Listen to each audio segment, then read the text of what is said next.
എന്തായാലും ആദ്യം തന്നെ നിങ്ങളോട് എല്ലാവരോടും ഞാൻ നന്ദി പറയാണ്. ഇങ്ങനൊരു പ്രോഗ്രാം ഇവിടെ വന്നപ്പോൾ എനിക്ക് ആക്ച്വലി പ്രോഗ്രാം ചെയ്യുന്നത് ഒരു ഗ്രൂപ്പിലേക്ക് വരുമ്പം അതും 6K ആയിട്ടുണ്ടെന്ന് ഞാൻ നോക്കിയപ്പോൾ ഇത്രയും വലിയൊരു കൂട്ടായ്മയിലേക്കാണ് വരുന്നത്. ശരിക്കും പറഞ്ഞു കഴിഞ്ഞാൽ മനുവിനെയാണ് എനിക്കിതിൽ അറിയുന്നത്. അപ്പോൾ മനു മുഖാന്തരം ഞാനിതിലേക്ക് പറഞ്ഞപ്പോൾ എനിക്ക് ഏറ്റവും ഇൻട്രസ്റ്റിംഗ് ആയിട്ട് തോന്നിയത് ഓരോ സൈഡ് ബൈ സൈഡായിട്ട് അപ്ഡേറ്റ് ചെയ്തുകൊണ്ടിരിക്കുകയാണ് ഓരോ കാര്യങ്ങളും. ഓരോ ആളുകളും ഇങ്ങനെയാണ് അവരെല്ലാവരും എന്നൊക്കെ പറഞ്ഞപ്പോൾ ഭയങ്കര സന്തോഷമായിരുന്നു എനിക്ക്. എന്തായാലും എൻ്റെ ഇതൊക്കെ പ്രൊഫൈലൊക്കെ ഇവിടെ ഇട്ടിട്ടുണ്ടെന്ന് അറിയാം. എന്നായാലും ഞാൻ എന്നെ ഒന്ന് പരിചയപ്പെടുത്താം. എൻ്റെ പേര് സ്മിത സതീഷ്. ഞാൻ തൃശ്ശൂരാണ്. മുൻ ജുവനൈൽ ജസ്റ്റിസ് ബോർഡ് മെമ്പറാണ് തൃശ്ശൂരിലെ. കൗൺസിലിംഗ് സൈക്കോളജിസ്റ്റ് ആണ്. പിന്നെ ബാക്കി പഠിച്ച PGയും കാര്യങ്ങളൊക്കെ എനിക്ക് തോന്നുന്നു അതെല്ലാം നിങ്ങൾക്ക് ഇട്ട് തന്നിട്ടുണ്ടെന്നാണ്. ഇപ്പൊ അതിനെപ്പറ്റി കൂടുതൽ പറയുന്നില്ല. പിന്നെ അമൃത TVയിലെ കഥയിലെ ജീവിതം പ്രോഗ്രാമിൽ ചിലരൊക്കെ കണ്ടിട്ടുണ്ടായിരിക്കാം. അതുകൂടാതെ അടുത്ത നമ്മുടെ പ്രോഗ്രാം കേരള വിഷന്റെ മനസ്സിനക്കരെ എന്നുള്ള ഒരു പ്രോഗ്രാമിൽ ഉണ്ടായിരുന്നു. പിന്നെ മീഡിയ 1, ന്യൂസ് 24 അങ്ങനെ പല ചാനലിലെ പ്രോഗ്രാമുകളിൽ കുട്ടികളുമായി ബന്ധപ്പെട്ട് റിലേറ്റഡ് ആയിട്ടുള്ള കാര്യങ്ങളിൽ ടോക്ക് ഷോക്ക് സാധാരണ വരാറുണ്ട്. പിന്നെ എത്ര പേര് എന്നെ അറിയും എന്നുള്ളത് എനിക്കറിയില്ല. സോഷ്യൽ മീഡിയയിലൊക്കെ ഉണ്ടാവാറുണ്ട്. അതാണ്. അപ്പോ എനിക്ക് പറയാനുള്ളത്, നമ്മളുടെ ഈ ഒരു ഇത്രയും ഫാസ്റ്റ് ആയിട്ട് നടക്കുന്ന ഒരു കൊറോണയും ഒരുപാട് പ്രശ്നങ്ങളൊക്കെ ഉള്ള സമയത്ത് ഇത്രയും ഒരു നല്ലൊരു കൂട്ടായ്മയിലേക്ക് വരാൻ സാധിക്കുക എന്നുള്ളതാണ് ഏറ്റവും പ്രധാനപ്പെട്ട ഒരു കാര്യം. കാരണം എന്താന്ന് വെച്ച് കഴിഞ്ഞാൽ പല കൂട്ടായ്മകളും ഉണ്ടാവാം. ഇപ്പൊ ഇതെന്ന് പറഞ്ഞു കഴിഞ്ഞാൽ നിങ്ങൾ ഓരോരുത്തരും നല്ല വെൽ പ്ലാൻഡ് ആയിട്ടാണ് ഓരോ കാര്യങ്ങളും ചെയ്യുന്നത്. ശരിക്കും ഒരു പ്രോഗ്രാമിന് നമ്മൾ ഒരു സ്റ്റേജിലേക്ക് കയറി ചെല്ലുന്ന അത്രയും ഒരു സപ്പോർട്ടും കാര്യങ്ങളും ഉണ്ടാവുന്നുണ്ട്. അതാണ് എനിക്കിതിൽ ഏറ്റവും ഭയങ്കര ഇൻട്രസ്റ്റിംഗ് ആയിട്ട് തോന്നിയത്. എങ്ങനെയാണ് ഇത്രയും ആൾക്കാരെ ഒരുമിച്ച്. അപ്പോ നിങ്ങളുടെ ആ നാട്ടിലെ കൂട്ടായ്മയെ കുറിച്ചിട്ട് ഐ എം റിയലി സീരിയസ്ലി നിങ്ങൾക്ക് ആദ്യമേ തന്നെ അഭിനന്ദനങ്ങൾ പറയുകയാണ്. വിദ്യ കണ്ടിട്ടുണ്ടല്ലേ പ്രോഗ്രാം? Thank you. ഈ ജുവനൈൽ ജസ്റ്റിസ് ബോർഡ് എന്താന്ന് എത്ര പേർക്ക് അറിയുമെന്ന് എനിക്കറിയില്ല. ജുവനൈൽ ജസ്റ്റിസ് ബോർഡ് എന്ന് പറഞ്ഞു കഴിഞ്ഞാൽ 18 വയസ്സിന് താഴെ ഉള്ള കുട്ടികളെ എന്തെങ്കിലും കുറ്റകൃത്യങ്ങളിൽ ഏർപ്പെടുകയാണെങ്കിൽ അവരെ കൊണ്ടുവരിക ജുവനൈൽ ബോർഡിന്റെ മുമ്പിലേക്കാണ്. ജുവനൈൽ ബോർഡിന്റെ മുമ്പിലേക്ക് കൊണ്ടുവരുമ്പോൾ നിങ്ങളൊക്കെ വിചാരിക്കും കുട്ടികളൊക്കെ കുറ്റങ്ങളൊക്കെ ചെയ്യുമോ? കുട്ടികൾ എല്ലാ കാര്യങ്ങളും ചെയ്യുന്നുണ്ട്. അതായത് അവരെ കുറിച്ച് പറയുകയാണെങ്കിൽ നമ്മൾ റേപ്പ് ആണെങ്കിലും കൊലപാതകമാണെങ്കിലും ഈവൻ തെഫ്റ്റ്, എല്ലാ വലിയ ആൾക്കാർ ചെയ്യുന്ന എല്ലാ കുറ്റകൃത്യങ്ങളും കുട്ടികളും ചെയ്യാറുണ്ട്. ആദ്യമായിട്ട് ജുവനൈൽ ബോർഡിലേക്ക് വന്ന സമയത്ത് സത്യം പറഞ്ഞു കഴിഞ്ഞാൽ എന്റെയൊക്കെ ഒരു വിചാരം ഉണ്ടായിരുന്നത് കുട്ടികളൊക്കെ എത്ര വലിയ കുറ്റങ്ങളൊക്കെ ചെയ്യുമോ എന്നാണ്. പിന്നീട് അവിടെ ഒരു 6 years ഞാൻ അതിലായിരുന്നു. അവിടെ നിന്നാണ് എനിക്ക് പറയുന്നത് പഠിച്ച പുസ്തകങ്ങളെക്കാൾ കൂടുതൽ അനുഭവങ്ങൾ കൂടുതൽ കിട്ടിയത് അവിടെ നിന്നാണ്. അപ്പൊ അതാണ് ഏറ്റവും പ്രധാനപ്പെട്ട ഒരു കാര്യം. അപ്പോൾ നമ്മുടെ ലൈഫിലെ എക്സ്പീരിയൻസിൽ നിന്നുള്ള കാര്യങ്ങളാണ് ഞാനിന്ന് നിങ്ങളോട് ഷെയർ ചെയ്യാൻ പോകുന്നത്. നമ്മുടെ കുട്ടികൾ എത്രമാത്രം സുരക്ഷിതരാണ്, എന്താണ് നമ്മളുടെ മാതാപിതാക്കൾക്കിടയിൽ സംഭവിക്കുന്നത് എന്നതിനെ കുറിച്ചിട്ടാണ് ഇന്ന് ഞാൻ പറയുന്നത്. Thank you. ഞാൻ എന്തായാലും കുറച്ച് സംസാരിച്ചു കഴിഞ്ഞിട്ട് ഞാൻ നിങ്ങളുടെ കമന്റുകൾ ഞാൻ നോക്കാം. വിട്ടുപോയിട്ടുണ്ടെങ്കിൽ ക്ഷമിക്കണം. കാരണം ആ ഒരു ടോപ്പിക്കിലേക്ക് പോയി കഴിഞ്ഞിട്ട് വേണം നിങ്ങളുമായിട്ട് എനിക്ക് എന്താണ് നിങ്ങളുടെ ചോദ്യങ്ങളെങ്കിൽ എനിക്ക് അറിയാവുന്നതാണെങ്കിൽ തീർച്ചയായിട്ടും പറഞ്ഞു തരുന്നതിൽ സന്തോഷമുള്ളൂ. കാരണം ഓരോ ചോദ്യങ്ങളിൽ നിന്നും ഞാനും കൂടുതൽ കാര്യങ്ങൾ പഠിക്കുകയാണ് ചെയ്യുന്നത്. അപ്പോഴാണ് നിങ്ങളുടെ അനുഭവങ്ങൾ കൂടി. നമുക്കിപ്പോ നേരിട്ടുള്ള ഒരു സെഷൻ അല്ലാത്തതിന്റെ ഒരു ബുദ്ധിമുട്ടുണ്ട്. സാധാരണ ഒരു ഇന്ററാക്റ്റീവ് സെഷൻ നടത്തുമ്പോൾ നമ്മൾ രണ്ടു കൂട്ടരും നമ്മൾ സംസാരിക്കുമ്പോഴാണ് നമ്മുടെ അറിവും കൂടുന്നത്. അപ്പോ ഞാൻ പറയുന്നത് കുട്ടികളുടെ കാര്യത്തിൽ ഞാൻ പറഞ്ഞല്ലോ എല്ലാ തരത്തിലുള്ള കേസിലും പെടാറുണ്ട്. നമ്മുടെ വീട്ടിലെത്തുന്ന കുട്ടി, നിങ്ങൾ പലപ്പോഴും ന്യൂസിൽ കാണുന്നുണ്ട് പീഡിപ്പിക്കപ്പെടുന്ന കേസുകൾ, അതായത് പോക്സോ കേസുകൾ വരുന്നത്. പോക്സോ ആക്ട് പ്രകാരമാണ് അങ്ങനത്തെ കാര്യങ്ങൾ വരുന്നത്. അതൊരു 18 വയസ്സിന് താഴെയുള്ള കുട്ടിയാണെങ്കിൽ പോക്സോ ആക്ടിലേക്ക് വരുന്ന കുട്ടികളും നമ്മളുടെ ജുവനൈൽ ബോർഡിലേക്ക് വരും. പക്ഷെ 18 വയസ്സിന് മുകളിലാണെങ്കിൽ ചിൽഡ്രൻസ് കോർട്ടിലേക്കാണ് പോവുക, വലിയ ആൾക്കാരാണെങ്കിൽ. കുട്ടികൾ കേട്ടോ. അപ്പോ ഇതിൽ പോക്സോ ഇതിന് വേണ്ടിയിട്ട് വേറെ പോക്സോ കോർട്ടുകളുണ്ട്. വലിയ ആളുകളാണ് ശിക്ഷിക്കുന്നതെങ്കിൽ അവരെ വലിയ കോടതിയിലേക്കാണ് കൊണ്ടുപോവുക. ചെറിയ കുട്ടികളാണ്, 18 വയസ്സിന് താഴെയുള്ള കുട്ടികളാണ് കുറ്റം ചെയ്തിരിക്കുന്നതെങ്കിൽ കൺഫ്യൂഷൻ ആവുന്ന ഒരു ഇതായതുകൊണ്ടാണ് വീണ്ടും പറയുന്നത്. 18 വയസ്സിന് താഴെയുള്ള കുട്ടികളാണ് കുറ്റം ചെയ്തതെങ്കിൽ അവരെ ജുവനൈൽ ബോർഡിന്റെ മുമ്പിലേക്കാണ് കൊണ്ടുവരിക. മറ്റേ വലിയതാണെങ്കിൽ പോക്സോ കോർട്ടുകളിലേക്ക് പോകും. അപ്പോ എല്ലാവരും പറയുന്ന ഒരു കാര്യമാണ് ഈ സ്കൂൾ കൗൺസിലേഴ്സ് പറഞ്ഞു എന്നുള്ളത്. സ്കൂൾ കൗൺസിലേഴ്സ് ആണ് കുട്ടി പറഞ്ഞത്. സ്കൂൾ കൗൺസിലർ ഇടപെട്ട സമയത്ത് കുട്ടി പറഞ്ഞു എന്നെ മാമൻ പീഡിപ്പിച്ചു, അല്ലെങ്കിൽ അപ്പൂപ്പൻ പീഡിപ്പിച്ചു എന്നുള്ള കഥ പറഞ്ഞു, അല്ലെങ്കിൽ അങ്കിൾ പീഡിപ്പിച്ചു എന്നൊക്കെ പറയും. എന്തുകൊണ്ട് വീട്ടിൽ അമ്മ അറിയുന്നില്ല ഒരു കുട്ടിയെ പീഡിപ്പിച്ച കാര്യം? എന്തുകൊണ്ടാണ് അമ്മ അറിയാത്തത്? അതാണ് നമ്മളിവിടെ ശ്രദ്ധിക്കേണ്ട കാര്യം. നമ്മൾ കുട്ടികൾക്ക് വേണ്ടി സൗകര്യങ്ങൾ ഉണ്ടാക്കി കൊടുക്കാൻ വേണ്ടി ഒരുപാട് കഷ്ടപ്പെടുന്നു, വേണ്ടതെല്ലാം വാങ്ങിച്ചു കൊടുക്കുന്നു, എല്ലാം ചെയ്തു കൊടുക്കുന്നു. പക്ഷെ നമ്മുടെ കുട്ടികൾക്ക് എന്താണ് വേണ്ടത്, അല്ലെങ്കിൽ അവർക്ക് എന്താണ് സംഭവിക്കുന്നത് എന്ന് മനസ്സിലാക്കാൻ ആർക്കും സാധിക്കില്ല. ഈ കൊറോണയുടെ സമയത്തൊക്കെ ഒരുപാട് പേർക്ക് വന്നൊരു കാര്യമാണ് മൊബൈൽ ഫോൺ അഡിക്ഷനും പോൺ വീഡിയോസ് കാണുന്ന പ്രശ്നങ്ങൾ ഒക്കെ ഉണ്ട്. കുട്ടികൾക്കുള്ള ഒരു കാര്യം എന്താ വെച്ചാൽ എന്ത് കാര്യവും അറിഞ്ഞു കഴിഞ്ഞാൽ അത് പരീക്ഷിക്കാനുള്ള ഒരു ടെൻഡൻസി ഉണ്ടാവും. അത് വേണ്ടാന്ന് പറഞ്ഞു അതെന്താ വേണ്ടാത്ത, ഞാനൊന്ന് പോയി നോക്കട്ടെ എന്ന് പറയുന്ന ഒരു കൗതുകം കൂടുതലുള്ള നമ്മളൊക്കെ ആ പ്രായത്തിൽ കൂടെ കടന്നു വന്നതാണ്. ചെറുതാകുമ്പോ തീനാളം പിടിക്കാൻ പോകുമ്പോ അമ്മമാര് പറയില്ല ഒന്ന് തട്ടിപ്പോട്ടെ അപ്പൊ അറിയാം എന്ന് പറയൂല. അതേമാതിരി അപ്പൊ കുട്ടികളെ ഞാൻ നേരത്തെ പറഞ്ഞു എന്തുകൊണ്ടാണ് പാരന്റ്സ് ഇപ്പൊ പലപ്പോഴും ചെറിയ കുട്ടികളെ, കുഞ്ഞു കുട്ടികളെ അടക്കം എന്തെങ്കിലും ചെയ്യുമ്പോ അത് സ്കൂൾ കൗൺസിലർ പറഞ്ഞിട്ടാണ് അറിയുന്നത്. ഒന്ന് ആലോചിച്ച് നോക്കണം, സ്കൂൾ കൗൺസിലർ. അപ്പോ വീട്ടില് കുട്ടിയെ കുളിപ്പിക്കുന്നു, കുട്ടിയെ ഒരുക്കി കൊടുക്കണു, ഭക്ഷണം കൊടുക്കണു, എന്നിട്ട് അമ്മയോട് കുട്ടി പറഞ്ഞിട്ടില്ല, അമ്മ ഇട്ട് അറിയണമില്ല. അപ്പൊ എന്താണ് അവിടെ നടക്കുന്നത്? അതേമാതിരി വേറൊരു കേസാണ് 9 മാസത്തോളം ഒരു കുട്ടിക്ക് വയറുവേദനയായി ഹോസ്പിറ്റലിലേക്ക് കൊണ്ടുപോകുന്നു. നേരെ ഡോക്ടറുടെ അടുത്തേക്ക് വേദനയാന്ന് പറഞ്ഞ് വയറിങ്ങനെ അമർത്തി കെട്ടിയിട്ടാ വന്നിരിക്കുന്നത്. അച്ഛന്റെ വണ്ടിയുടെ ബാക്കിൽ ഇരുന്നിട്ടാണ് കുട്ടി പോകുന്നത്. ഉണ്ടായ കേസുകളാണ് പറയുന്നത്. അപ്പൊ കുട്ടി ഹോസ്പിറ്റലിൽ വന്നപ്പോൾ ഡോക്ടേഴ്സ് ഉടൻ തന്നെ സംശയം തോന്നി, ലേബർ റൂമിലേക്കാണ് കൊണ്ടുപോകുന്നത്. അവിടെ നിന്ന് പ്രസവിക്കണു, നല്ല അതായത് വളർച്ച എത്തിയോ കുഞ്ഞിന്? ഒന്നാലോചിക്കണം. ഒരു 9 മാസം ആയിട്ടുള്ളത് കൊണ്ടാണല്ലോ അങ്ങനെ വന്നിക്കണം. അപ്പൊ ഈ മാസം വരെയും ഈ കുട്ടി ഈ വയറിനെ അമർത്തി കെട്ടി വീടിന്റെ ഉള്ളിൽ തന്നെയാണ് ഉണ്ടായിരുന്നത്. അത് നിങ്ങൾ മനസ്സിലാക്കണം. അപ്പൊ ഇത്തരത്തിലുള്ള പ്രശ്നങ്ങൾ, അതേമാതിരി സ്വന്തം വീട്ടിലെ തന്നെ സഹോദരന്റേതായിട്ടുള്ള ഇങ്ങനെയുള്ള കുറച്ച് കേസുകൾ ഞാൻ വരുന്നതിന് മുമ്പ് ഞാൻ അറ്റൻഡ് ചെയ്തിട്ടുള്ള കേസുകളാണ്. ഈ അറ്റൻഡ് ചെയ്ത കേസുകളാണ് ഞാൻ പറയുന്നത്. അതുകൊണ്ട് തന്നെ വേറെ ഇവിടുന്ന് നമുക്ക് ന്യൂസും ഒന്നും നോക്കണ്ട. എന്റെ പേഴ്സണലി ഞാൻ അറ്റൻഡ് ചെയ്തിട്ടുള്ള കേസുകളാണ് ഞാൻ നിങ്ങളോട് ഷെയർ ചെയ്യുന്നത്. അപ്പൊ എന്തുകൊണ്ടാണ് പലപ്പോഴും കുട്ടികൾ സംസാരിക്കുമ്പോൾ പലരിൽ നിന്നും എനിക്ക് മനസ്സിലാക്കിയ കാര്യം, ചിലപ്പോ വീടുകളിൽ സൗകര്യക്കുറവ്, ഒറ്റമുറികളിൽ അച്ഛനും അമ്മയും എല്ലാരും കൂടുമ്പോൾ അമ്മയും അച്ഛനും തമ്മിലുള്ള കാര്യങ്ങൾ കുട്ടികൾ കാണുന്നത്, അത് കണ്ട് മനസ്സിലാക്കുന്നത്, അമ്മ കുളിക്കുമ്പോൾ കുളിമുറിയിൽ കൊണ്ടുപോയിട്ട് ഇത് വെക്കുന്നത്, വീടുകളിൽ വളർത്തിക്കൊണ്ടുവരുമ്പോ തന്നെ എല്ലാവരും പറയുന്ന ഒരു കാര്യമാണ് ആൺകുട്ടികൾ അങ്ങനെ എന്നൊക്കെ പറഞ്ഞപ്പോ ഇവൻ നിർഭയ കേസ് വരുമ്പോ ഒക്കെ വന്നു. അപ്പൊ എനിക്ക് ആദ്യം തന്നെ നിങ്ങളോടൊക്കെ ചോദിക്കാനുള്ളത്, ആൺകുട്ടിയുടെ അമ്മ പെൺകുട്ടിയുടെ അമ്മ എന്താണ് വ്യത്യാസം? പ്രസവവേദന എടുക്കുമ്പോൾ വല്ല വ്യത്യാസവും വരുമോ? ഒരു വേദനയ്ക്കും അങ്ങനെ ഒരു വ്യത്യാസമില്ല. തരം തിരിക്കല് നമ്മൾ തുടങ്ങുന്നത് നമ്മൾ വളർത്തിക്കൊണ്ടുവരുമ്പോഴാണ്. വളർത്തിക്കൊണ്ടുവരുന്ന കുട്ടിയെ ആ ഒരു സമയത്ത് തന്നെ വേണ്ട കാര്യങ്ങൾ പറഞ്ഞ് മനസ്സിലാക്കി കൊടുക്കുകയാണെങ്കിൽ തീർച്ചയായിട്ടും മാറ്റങ്ങളുണ്ടാവും. പലപ്പോഴും നിങ്ങളിപ്പോ മനസ്സിലാക്കുന്നതാണോ, ന്യൂസിൽ കാണുമ്പോൾ അധികം ബ്രോക്കൺ ഫാമിലിയാണ്. ഇപ്പൊ നമുക്കൊരു ഉദാഹരണത്തിന് നിർഭയ കേസിനെ നിങ്ങൾക്കൊക്കെ അറിയണ കാര്യം കൊണ്ടാണ് ഞാൻ പറയേണ്ടത്. അപ്പൊ അങ്ങനെയുള്ള ഒരു കുട്ടി തെരുവിൽ വളരുന്ന ഒരു കുട്ടിയാവുമ്പോ അവൻ കാണുന്ന കാഴ്ച എന്താണ്? അച്ഛൻ കള്ളു കുടിച്ചു വരുന്നു, വീട്ടിൽ വന്ന് ലഹളയാവുന്നു, 4-5 അടി കൊടുക്കുന്നു, അമ്മയും കൊണ്ട് റൂമിലേക്ക് പോകുന്നു. കുറച്ചു കഴിഞ്ഞ് അവർ സെക്സ് കഴിഞ്ഞ് പുറത്തേക്ക് വരുമ്പോൾ അമ്മ ഒക്കെ തുടച്ച് പിന്നെയും വന്ന് പണികളൊക്കെ ചെയ്യും. അപ്പൊ കുട്ടിയുടെ മനസ്സിലേക്ക് കൊടുക്കുന്ന വളരെ ചെറുത്, നമ്മൾ സ്റ്റഡീസ് നടക്കുമ്പോഴുള്ള കാര്യങ്ങളാണ് കേട്ടോ, വളരെ ചെറുപ്പം മുതൽക്ക് കുട്ടികൾ കാണുന്ന ആ കുഞ്ഞുകുട്ടിയുടെ കാഴ്ച എന്താ? സ്ത്രീകളെ തല്ലും അടിക്കും, അവര് കരയും. അതൊന്നും കാര്യാക്കണ്ട, ഇത് അവരുടെ ഒരു രീതിയാണ്, ഇത് ചെയ്താൽ കുഴപ്പമില്ല. ഈ ഒരു രീതിയിലാണ് അവരുടെ ഇടയിലേക്ക് കാര്യങ്ങൾ പറഞ്ഞെത്തിക്കുന്നത്.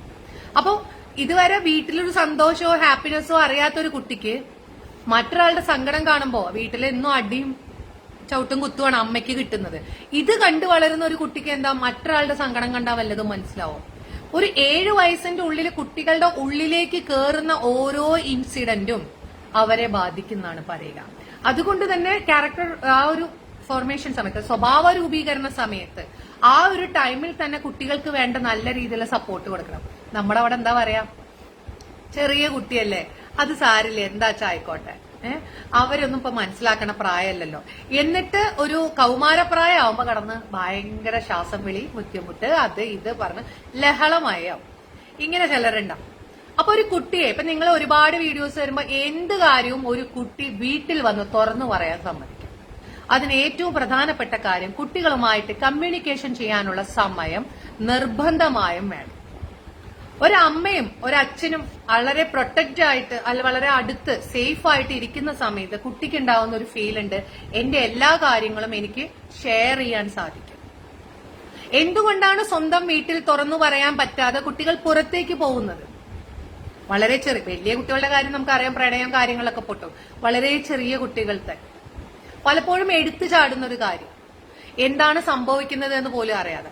നിങ്ങൾക്ക് അറിയാൻ വേണ്ടിയിട്ടുണ്ടായ ഒരു സംഭവമാണ് ഇവിടെ, എന്താ പറയാ, ഇവിടെ അടുത്ത് തൃശ്ശൂർ ജില്ലയിലല്ല, എനിക്ക് തോന്നുന്നു കോട്ടയമാണോ ആലപ്പുഴയാണോ എന്ന് അറിയില്ല കറക്റ്റ്. എന്നാലും ഞാൻ പ്രോപ്പർ ബാക്കി ഐഡന്റിഫൈ ചെയ്യുന്ന ഒന്നും ഞാൻ പറയുന്നില്ല. അവിടെയുള്ള ഒരു സ്കൂളില് ഒരു കുഞ്ഞ് UKG പഠിക്കുന്ന കുട്ടി, UKG ഓർ ഫസ്റ്റ് സ്റ്റാൻഡേർഡിൽ പഠിക്കുന്ന ഒരു കുട്ടിയുടെ കേസിൽ ആ കുട്ടി, പെൺകുട്ടിയുടെ പാരന്റ്സ് വന്നിരിക്കുന്ന സമയത്ത് എന്താണ് സ്കൂളിൽ നിന്ന് വിളിച്ചു കുട്ടിയെ നമ്മള് TC കൊടുത്തു വിടുക എന്ന് പറഞ്ഞിട്ടാണ്. അപ്പൊ എന്താ സംഭവം, എന്താ കാര്യം എന്നൊക്കെ ചോദിച്ചു. അവിടെ ചെന്ന് കഴിഞ്ഞിട്ട് അവര് ചോദിച്ചു കഴിഞ്ഞപ്പോ പറഞ്ഞു, കുട്ടി അപ്പുറത്ത്, അതായത് അവളുടെ ഒപ്പം പഠിക്കുന്ന ആൺകുട്ടിയുടെ സ്വകാര്യ ഭാഗത്തെ സ്പർശിച്ചു എന്നുള്ളതായിരുന്നു ഒരു പ്രശ്നമായിട്ട് വന്നത്. അപ്പൊ അത് എന്തുകൊണ്ടാണ് എന്ന് ചോദിച്ചപ്പോൾ എന്താണ് കാരണം അറിയുന്നതിന് മുമ്പ് സ്കൂളിൽ നിന്ന് TC കൊടുക്കാനും പുറത്താക്കാനും അങ്ങനെയുള്ള ഭയങ്കര ലഹളയായി. കാരണം ഒരു പെൺകുട്ടിയും കൂടിയാണ് ഇങ്ങനെ ചെയ്തിരിക്കുന്നത്, നിങ്ങൾ ആലോചിക്കാം. അവസാനം ആ സ്കൂളിലേക്ക് അവിടെ വന്ന് അന്വേഷിക്കാൻ വേണ്ടി വന്നു. വളരെ റെപ്യൂട്ടഡ് ആയിട്ടൊരു സ്കൂളാണ്, ഒന്നും പറ്റില്ല. അപ്പൊ അവിടേക്ക് വന്ന കൗൺസിലർ ഉണ്ടായിരുന്ന പറഞ്ഞു, എനിക്കൊരു ചാൻസ് തരൂ, ഞാനൊന്ന് സംസാരിച്ചു നോക്കട്ടെ എന്ന് പറഞ്ഞു കൊടുത്തപ്പോ ആ ചാൻസിൽ ഈ കുട്ടിയോട് സംസാരിക്കുകയാണ്, ഈ മോളോട് സംസാരിക്കുകയാണ്. എന്നാ ആലോചിക്കണം കേട്ടോ, UKG പഠിക്കുന്ന ചെറിയ മോളാണ്. മോളെ നീ എന്താ ഇങ്ങനെ ചെയ്തത് എന്ന് ചോദിക്കുമ്പോഴാണ് ആ കുട്ടി പറയുന്നത്, ഞാൻ താമസിക്കുന്ന ഫ്ളാറ്റിലെ അപ്പുറത്തെ അങ്കിള് എന്നോട് പറഞ്ഞല്ലോ സ്നേഹം ഉണ്ടാവാൻ ഇങ്ങനെ ചെയ്താൽ മതി, പിണക്കം മാറാൻ ഇങ്ങനെയാണ്, എന്നെ മടിയിലിരുത്തിയിട്ട് ഇങ്ങനെ ചെയ്യിപ്പിക്കാറുണ്ടല്ലോ. നിങ്ങളത് മനസ്സിലാക്കണം. അതെന്താണെന്ന് പോലും മനസ്സിലാക്കാതെ ഇരുന്ന് തല്ലിക്കൂട്ടുന്ന ആൾക്കാരാണ് പാരന്റ്സും സ്കൂളിലെ പല ആൾക്കാരും. ആ കുട്ടിയെ പുറത്താക്കാൻ പറഞ്ഞാൽ വളരെ ഈസി ആയിട്ടുള്ള കാര്യം. എന്താണ് ആ കുട്ടിക്ക് അറിയില്ലല്ലോ, കുട്ടിക്ക് എന്താ, കുട്ടി കാണുന്ന കാഴ്ച മുതിർന്ന ഒരാള് കുട്ടിയെ കാണിച്ചു, അതാണ് കുട്ടി ചെയ്യുന്നത്. അപ്പോൾ നമ്മൾ അടുത്ത പോയിന്റ് ആണ്, കുട്ടികളെ അപ്പുറത്തെയും ഇപ്പുറത്തെയും വീട്ടിലേക്ക് വിടുന്ന സമയത്ത് സൂക്ഷിക്കണം. തിരിച്ച് വീട്ടിലേക്ക് കുട്ടി വരുന്ന സമയത്ത് കുട്ടിയോട് വളരെയധികം നേരം ഇരുന്ന് സംസാരിക്കണം. എന്തൊക്കെ പ്രശ്നങ്ങളാണ്, എന്താണ് അപ്പുറത്തെ വീട്ടിൽ പോയപ്പോ ഉണ്ടായ, ആരൊക്കെ അവിടെ ഉണ്ടായിരുന്നു എന്നൊക്കെ നമ്മൾ സംസാരിക്കണം. ഇവൻ ചെറിയ കുട്ടികളാവുമ്പോ അവരെ കുളിപ്പിക്കുന്ന കാര്യങ്ങൾ ഇതൊക്കെ നമ്മൾ നോക്കണം. അവരുടെ ശരീരഭാഗങ്ങളിലെ വല്ല മാറ്റങ്ങളുണ്ടോ, കുട്ടികൾ എവിടെയെങ്കിലും തൊടുമ്പോ വേദനിക്കുന്നു എന്ന് പറയുന്നോ, ഇതൊക്കെ ഇപ്പൊ സത്യം പറഞ്ഞ ഇങ്ങനെ പറഞ്ഞു തരേണ്ട അവസ്ഥയാണ്. കാരണം അച്ഛനമ്മമാരെ അറിയുന്നില്ല. അതുകൊണ്ടാണ് ഞാൻ ഇത്രയും വ്യക്തമായ രീതിയിൽ പറയുന്നത്. കാരണം ഒരു മരകെട്ടി പറയേണ്ട കാര്യങ്ങളല്ല. പലപ്പോഴും അമ്മമാര് ഇങ്ങനെ മരകെട്ടി പറഞ്ഞ് പലതും കുട്ടികളോട് തുറന്നു പറയും. ഓപ്പൺ ആയിട്ട് വ്യക്തമായ ഭാഷയിൽ പറഞ്ഞു കൊടുക്കാൻ അറിഞ്ഞാൽ ഒരു കുഴപ്പമില്ല. എന്ത് കാര്യവും നമ്മൾ അറിയണ്ട എന്ന് പറഞ്ഞ ക്യൂരിയോസിറ്റി കൂടും. അവർ പല സൈറ്റിൽ കയറിയായിരിക്കും വിവരങ്ങൾ എടുക്കുക. അത് പലപ്പോഴും ദോഷത്തിലേക്ക് എത്തും. അപ്പോൾ ചെറിയ കുട്ടികളാണെങ്കിലും വലിയ കുട്ടികളാണെങ്കിലും സ്കൂൾ വിട്ട് വീട്ടിലേക്ക് വരുന്ന സമയത്ത്, ഇപ്പൊ നിങ്ങൾക്ക് സ്കൂൾ വിട്ട് വരുന്ന സമയം നിങ്ങൾക്ക് അറിയാം, ആ നേരത്തെ ഇരുന്ന് പഴംപൊരി ഉണ്ടാക്കാനും പരിപാടി ഉണ്ടാക്കിയിട്ട് ഇരുന്നിട്ട് കാര്യമില്ല. കുട്ടി വരുന്ന സമയത്ത് പുഞ്ചിരിയോടുകൂടി കുട്ടിയെ റിസീവ് ചെയ്യാൻ നമ്മൾ അവിടെ നിൽക്കണം. വാ മോളെ. വരുന്ന സമയത്ത് പലപ്പോഴും കുട്ടികൾ ഓടി വന്നിട്ട്, അമ്മ ഞാനിന്ന് വരുന്ന സമയത്ത് ബട്ടർഫ്ലൈ കണ്ടു, അങ്ങനെ കണ്ടു എന്ന് കുഞ്ഞു കുട്ടികളാണെങ്കിൽ പറയും. അല്ലെങ്കിൽ വലിയ കുട്ടികളാണെങ്കിൽ പറയും, അമ്മ ഞാനിന്ന് വരുന്ന സമയത്തുണ്ടല്ലോ ഒരു ചെക്ക് ഷർട്ടുള്ള ചേട്ടൻ എന്നെ നോക്കിയിട്ട് ഇങ്ങനെ അങ്ങനെ കാണിച്ചു, എന്നോട് ഇങ്ങനെ പറഞ്ഞു. ആഹാ, നീ വഴിയിൽ കൂടെ ഒക്കെ നോക്കി നടക്കുമ്പോ നീ വായ നോക്കി നടക്കുകയാണല്ലേ, നിനക്ക് ഇങ്ങോട്ട് സ്കൂൾ വിട്ട് കഴിഞ്ഞാൽ ഇങ്ങോട്ട് നേരെ വന്നാ പോരെ. ഇമാതിരി ചീത്തയോ കൊടുക്കുക. കുട്ടി നോക്കിയ കഥ പറയാൻ വരുമ്പോ തന്നെ എല്ലാ അമ്മമാരുടെ അല്ല, ചില കേസുകൾ ഇങ്ങനെ പറഞ്ഞൊരു കുട്ടി പിന്നെ പിറ്റേ ദിവസം തൊട്ട് പറയും. ചില അമ്മമാര്, ഞാനിപ്പോ പണി ചെയ്യണത് കണ്ടില്ലേ, നീ കുറച്ച് കഴിഞ്ഞിട്ട് വാ. ആര് കുറച്ച് കഴിഞ്ഞിട്ട് വരുന്നു? അവര് വരുന്ന സമയത്ത് അവർക്ക് വേണ്ടി കാത്തിരിക്കുക എന്നുള്ളതാണ്. രാവിലെ തൊട്ട് വൈകുന്നേരം വരെ നിങ്ങൾ ഇവിടെ ഉണ്ടായിരുന്നില്ലേ? ആ സമയം വരെ നിങ്ങൾക്ക് എന്തായിരുന്നു ജോലി? അത്രയും ടൈമിൽ നിങ്ങൾ അത് നോക്കി കുട്ടികൾക്ക് വേണ്ട കാര്യങ്ങൾ ചെയ്തു കൊടുക്കാനുള്ളതും എല്ലാം റെഡിയാക്കിയിരിക്കണം. അവർ വരുന്ന സമയത്ത് അവരെ നമ്മൾ റിസീവ് ചെയ്യുമ്പോൾ അവർ പറയുന്ന കാര്യങ്ങളെല്ലാം കേട്ട് അവർക്ക് വേണ്ട കാര്യങ്ങളെല്ലാം മനസ്സിലാക്കി കൊടുക്കുമ്പോൾ ഉണ്ടാവുന്ന ഗുണം എന്താന്ന് വെച്ച് കഴിഞ്ഞാൽ ഭയങ്കര സന്തോഷവും എന്നും തുറന്നു പറയും. സ്വന്തം അമ്മയോടും അച്ഛനോടും തുറന്നു പറയാത്ത കാര്യങ്ങൾ മറ്റൊരു സ്ഥലത്ത് പറയുമ്പോൾ അത് സേഫ് ആവണമെന്നില്ല. സൂര്യനെല്ലി വിദുര കേസുകളിലൊക്കെ നിങ്ങൾ പലപ്പോഴും കേട്ടിട്ടുണ്ടാവും ഒരുപാട് പേര് എന്തുകൊണ്ട് ഒരു കാര്യം പറയുന്നത് പ്രോപ്പറായിട്ട് അവിടെ പറയാൻ പറ്റാതിരിക്കുമ്പോഴാണ്. ഭീഷണിപ്പെടുത്താം. നമ്മൾ കേസിൽ പെടുമ്പോൾ കുട്ടികളോട് ചോദിക്കുമ്പോഴാണ് ഭീഷണിപ്പെടുത്തും. പലപ്പോഴും കുഞ്ഞുമക്കളോടൊക്കെ പറയും പിന്തിപ്പോവരുത്, അച്ഛനും അമ്മയും കൊന്നോളയും. കുഞ്ഞുങ്ങളല്ലേ, അവർക്ക് പേടിയോ ആരൊന്നും പറയില്ല. അതിന്റെ ഇടയിൽ പീഡോഫീലിയ ടൈപ്പ് ഉണ്ട്, ഈ കുഞ്ഞു കുട്ടികളോട് ഇഷ്ടമുണ്ടാവുന്ന ആൾക്കാർ. പലപ്പോഴും ഈ കുഞ്ഞു കുട്ടികൾ ഇങ്ങനെയൊക്കെ വരുന്ന സമയത്ത് വീട്ടിൽ പറയാൻ പറ്റാതെ കുട്ടികൾ ഒതുക്കി പിടിച്ചുകൊണ്ടിരിക്കും. കാരണം എന്തേലും പറ്റുമോ. ഈവൻ വലിയ കുട്ടികളാണെങ്കിൽ ഇപ്പൊ ആദ്യം ഞാൻ നേരത്തെ പറഞ്ഞല്ലോ, വഴിയിൽ ഒരു കാഴ്ച കണ്ടു, അത് വന്നു പറഞ്ഞു, ഒരു പയ്യൻ എന്നെ നോക്കി, അപ്പൊ നമ്മൾ ചീത്ത പറഞ്ഞു. പിറ്റത്തെ ദിവസം അവർ തമ്മിൽ അടുപ്പത്തിലാകുമ്പോൾ അവർ പറയില്ല. ഇൻ കേസ് അയാളോട് ട്രാപ്പിലാക്കാൻ വേണ്ടി വരുന്ന ഒരാളാണെങ്കിൽ അയാൾ എന്ത് ചെയ്യും, ഫോട്ടോ ചോദിക്കുന്നു. കുട്ടി ഇതൊന്നും അറിയാണ്ട് കുറച്ചും കൂടി കംഫർട്ടായിട്ട് സംസാരിക്കുന്നു, അത് കൊടുക്കുന്നു. ഈവൻ ചിലപ്പോൾ ഹഗ് കിസിലേക്ക് എത്തിയാൽ പോലും കുട്ടികൾക്ക് പറയാൻ ധൈര്യം ഉണ്ടാവില്ല, കാരണം ഒന്നുമില്ലാത്തപ്പോ അടി ഉണ്ടാക്കിയതാണ്. അപ്പൊ ഈ കുട്ടികളോട് എന്താ പറയുക, നമ്മുടെ ഒരു കേസിലുണ്ടായാൽ നീ നിന്റെ കൂട്ടുകാരിയും കൂടി കൊണ്ടുപോവാ എന്നാ ഞാൻ നിന്നോട് പറയില്ല. കാരണം ഇല്ലെങ്കിൽ ഞാൻ ഈ ഒരു രഹസ്യം ഞാൻ എല്ലാവരുടെ അടുത്തും പറയും, നിന്നെ പ്രശ്നമാക്കുന്നൊക്കെ പറഞ്ഞ് ഭീഷണിപ്പെടുത്തും. വലിയ ആൾക്കാർ തന്നെ പ്രശ്നങ്ങളിൽ പെടുന്ന ഒരു കാലഘട്ടം. അപ്പൊ ഈ കുട്ടികളെ പേടിപ്പെടുത്ത അത്ര പ്രശ്നമില്ലല്ലോ. അപ്പൊ കുട്ടികൾ ഇത് പറയേണ്ട പേടിക്ക് എന്താ പറയാ, വാ അപ്പുറത്തും ഇപ്പുറത്തുള്ള നമ്മുടെ കൂട്ടുകാരികളെയും കൂടി വിളിച്ചു കൊണ്ടുപോയി അപകടത്തിച്ചാണ്. സ്വന്തം അച്ഛനമ്മയോടും പറയാൻ പറ്റില്ല, തല്ലി പേടിച്ചിട്ട്. പലപ്പോഴും ഞാൻ ക്ലാസ് എടുക്കാൻ പോകുമ്പോഴും പറയാറുണ്ട്, എന്ത് പ്രശ്നങ്ങൾ എന്ത് കാര്യങ്ങളുണ്ടെങ്കിലും ഒരു കുട്ടി നിങ്ങളുടെ അടുത്ത് വന്ന് പറയുകയാണ്, അമ്മ ഈവൻ പരീക്ഷയ്ക്ക് മാർക്ക് പറഞ്ഞു അല്ലെങ്കിൽ ഒരു അടി ഉണ്ടാക്കി ഒരു സംഭവം ഉണ്ടാക്കി എന്ന് പറയുമ്പോൾ ഒരിക്കലും അവിടെ കയറി തല്ലുകയല്ല ചെയ്യേണ്ടത്. ആദ്യം നിങ്ങൾ കേൾക്കുക, അവർ പറയുന്നത് കേൾക്കുക. എന്തുകൊണ്ടാണ് അങ്ങനെ സംഭവിച്ചത് എന്ന് അറിയാനോ. കുട്ടികളോട് ഒരു പ്രശ്നം ഉണ്ടാക്കി വരുമ്പോൾ എപ്പോഴും നിങ്ങൾക്ക് ചോദിക്കാം, എന്തുകൊണ്ടാ മോനെ അങ്ങനെ ചെയ്ത്, അല്ലെങ്കിൽ എന്താ മോളെ അങ്ങനെ ഉണ്ടായേ, അത് എങ്ങനെ ആയിരുന്നെങ്കിൽ, ആ സിറ്റുവേഷൻ എങ്ങനെ ആയിരുന്നെങ്കിൽ നീ ഓക്കെ ആവുമായിരുന്നു, എന്തായിരുന്നു എന്ന ക്വസ്റ്റ്യൻസ് നമ്മൾ കുട്ടികളോട് സംസാരിക്കുമ്പോൾ അവരുമായിട്ട് കമ്മ്യൂണിക്കേഷൻ നടത്തുമ്പോൾ തന്നെ അവർ വ്യക്തമായിട്ട് പറഞ്ഞു തരും എന്താണെന്ന്. ഇപ്പൊ ഇങ്ങനെ ഒരു ക്ലാസ് നമ്മള് കുട്ടികളുമായിട്ട് സംസാരിച്ചപ്പോ ഒരു കുട്ടി വന്നിട്ട് ലാസ്റ്റ് സംസാരിക്കുമ്പോൾ നമ്മൾ ലാസ്റ്റ് പറയൂലോ അവരോട് അഭിപ്രായം. അപ്പൊ ഒരു മോള് ലാസ്റ്റ് വന്ന് പറഞ്ഞൊരു കാര്യമാണ്, എനിക്ക് ഭയങ്കര സന്തോഷമായി മാം, എന്റെ അമ്മയോ ഒരു തല്ലിക്കോട്ടെ, അതാണ് ഏറ്റവും ഭേദം, പക്ഷെ എന്റെ അമ്മയാണല്ലോ എന്നുള്ളൊരു ഭാവം. അതാണ് നമുക്ക് ഏറ്റവും പ്രധാനപ്പെട്ട ഒരു കാര്യം. ഈ അമ്മയും അച്ഛനും ചിലരുണ്ടല്ലോ, ഹസ്ബൻഡിനോട് പിണങ്ങി അമ്മായിയമ്മയോട് പിണങ്ങി ആ അടി മുഴുവൻ കുട്ടികളുടെ മേത്താം. കുഞ്ഞുങ്ങൾ അറിയുപോലുമില്ല, ഇത് എന്തിനാ എന്നെ തല്ലിയത്, ഈ അമ്മ എന്തിനാ ഈ ഭദ്രകാളി മാതിരി വരുന്നത്, അല്ലെങ്കിൽ അച്ഛൻ എന്തിനാ എന്നോട് ദേഷ്യപ്പെടുന്ന, ബോസിനോടുള്ള ദേഷ്യം കുട്ടികളോട്, എല്ലാവരോടുള്ള ദേഷ്യം കുട്ടികളോട്. ഇതൊക്കെ തീർക്കുമ്പോഴാണ് പ്രശ്നങ്ങൾ ഉണ്ടാവും. ഇങ്ങനത്തെ കുറച്ച് കാര്യങ്ങൾ.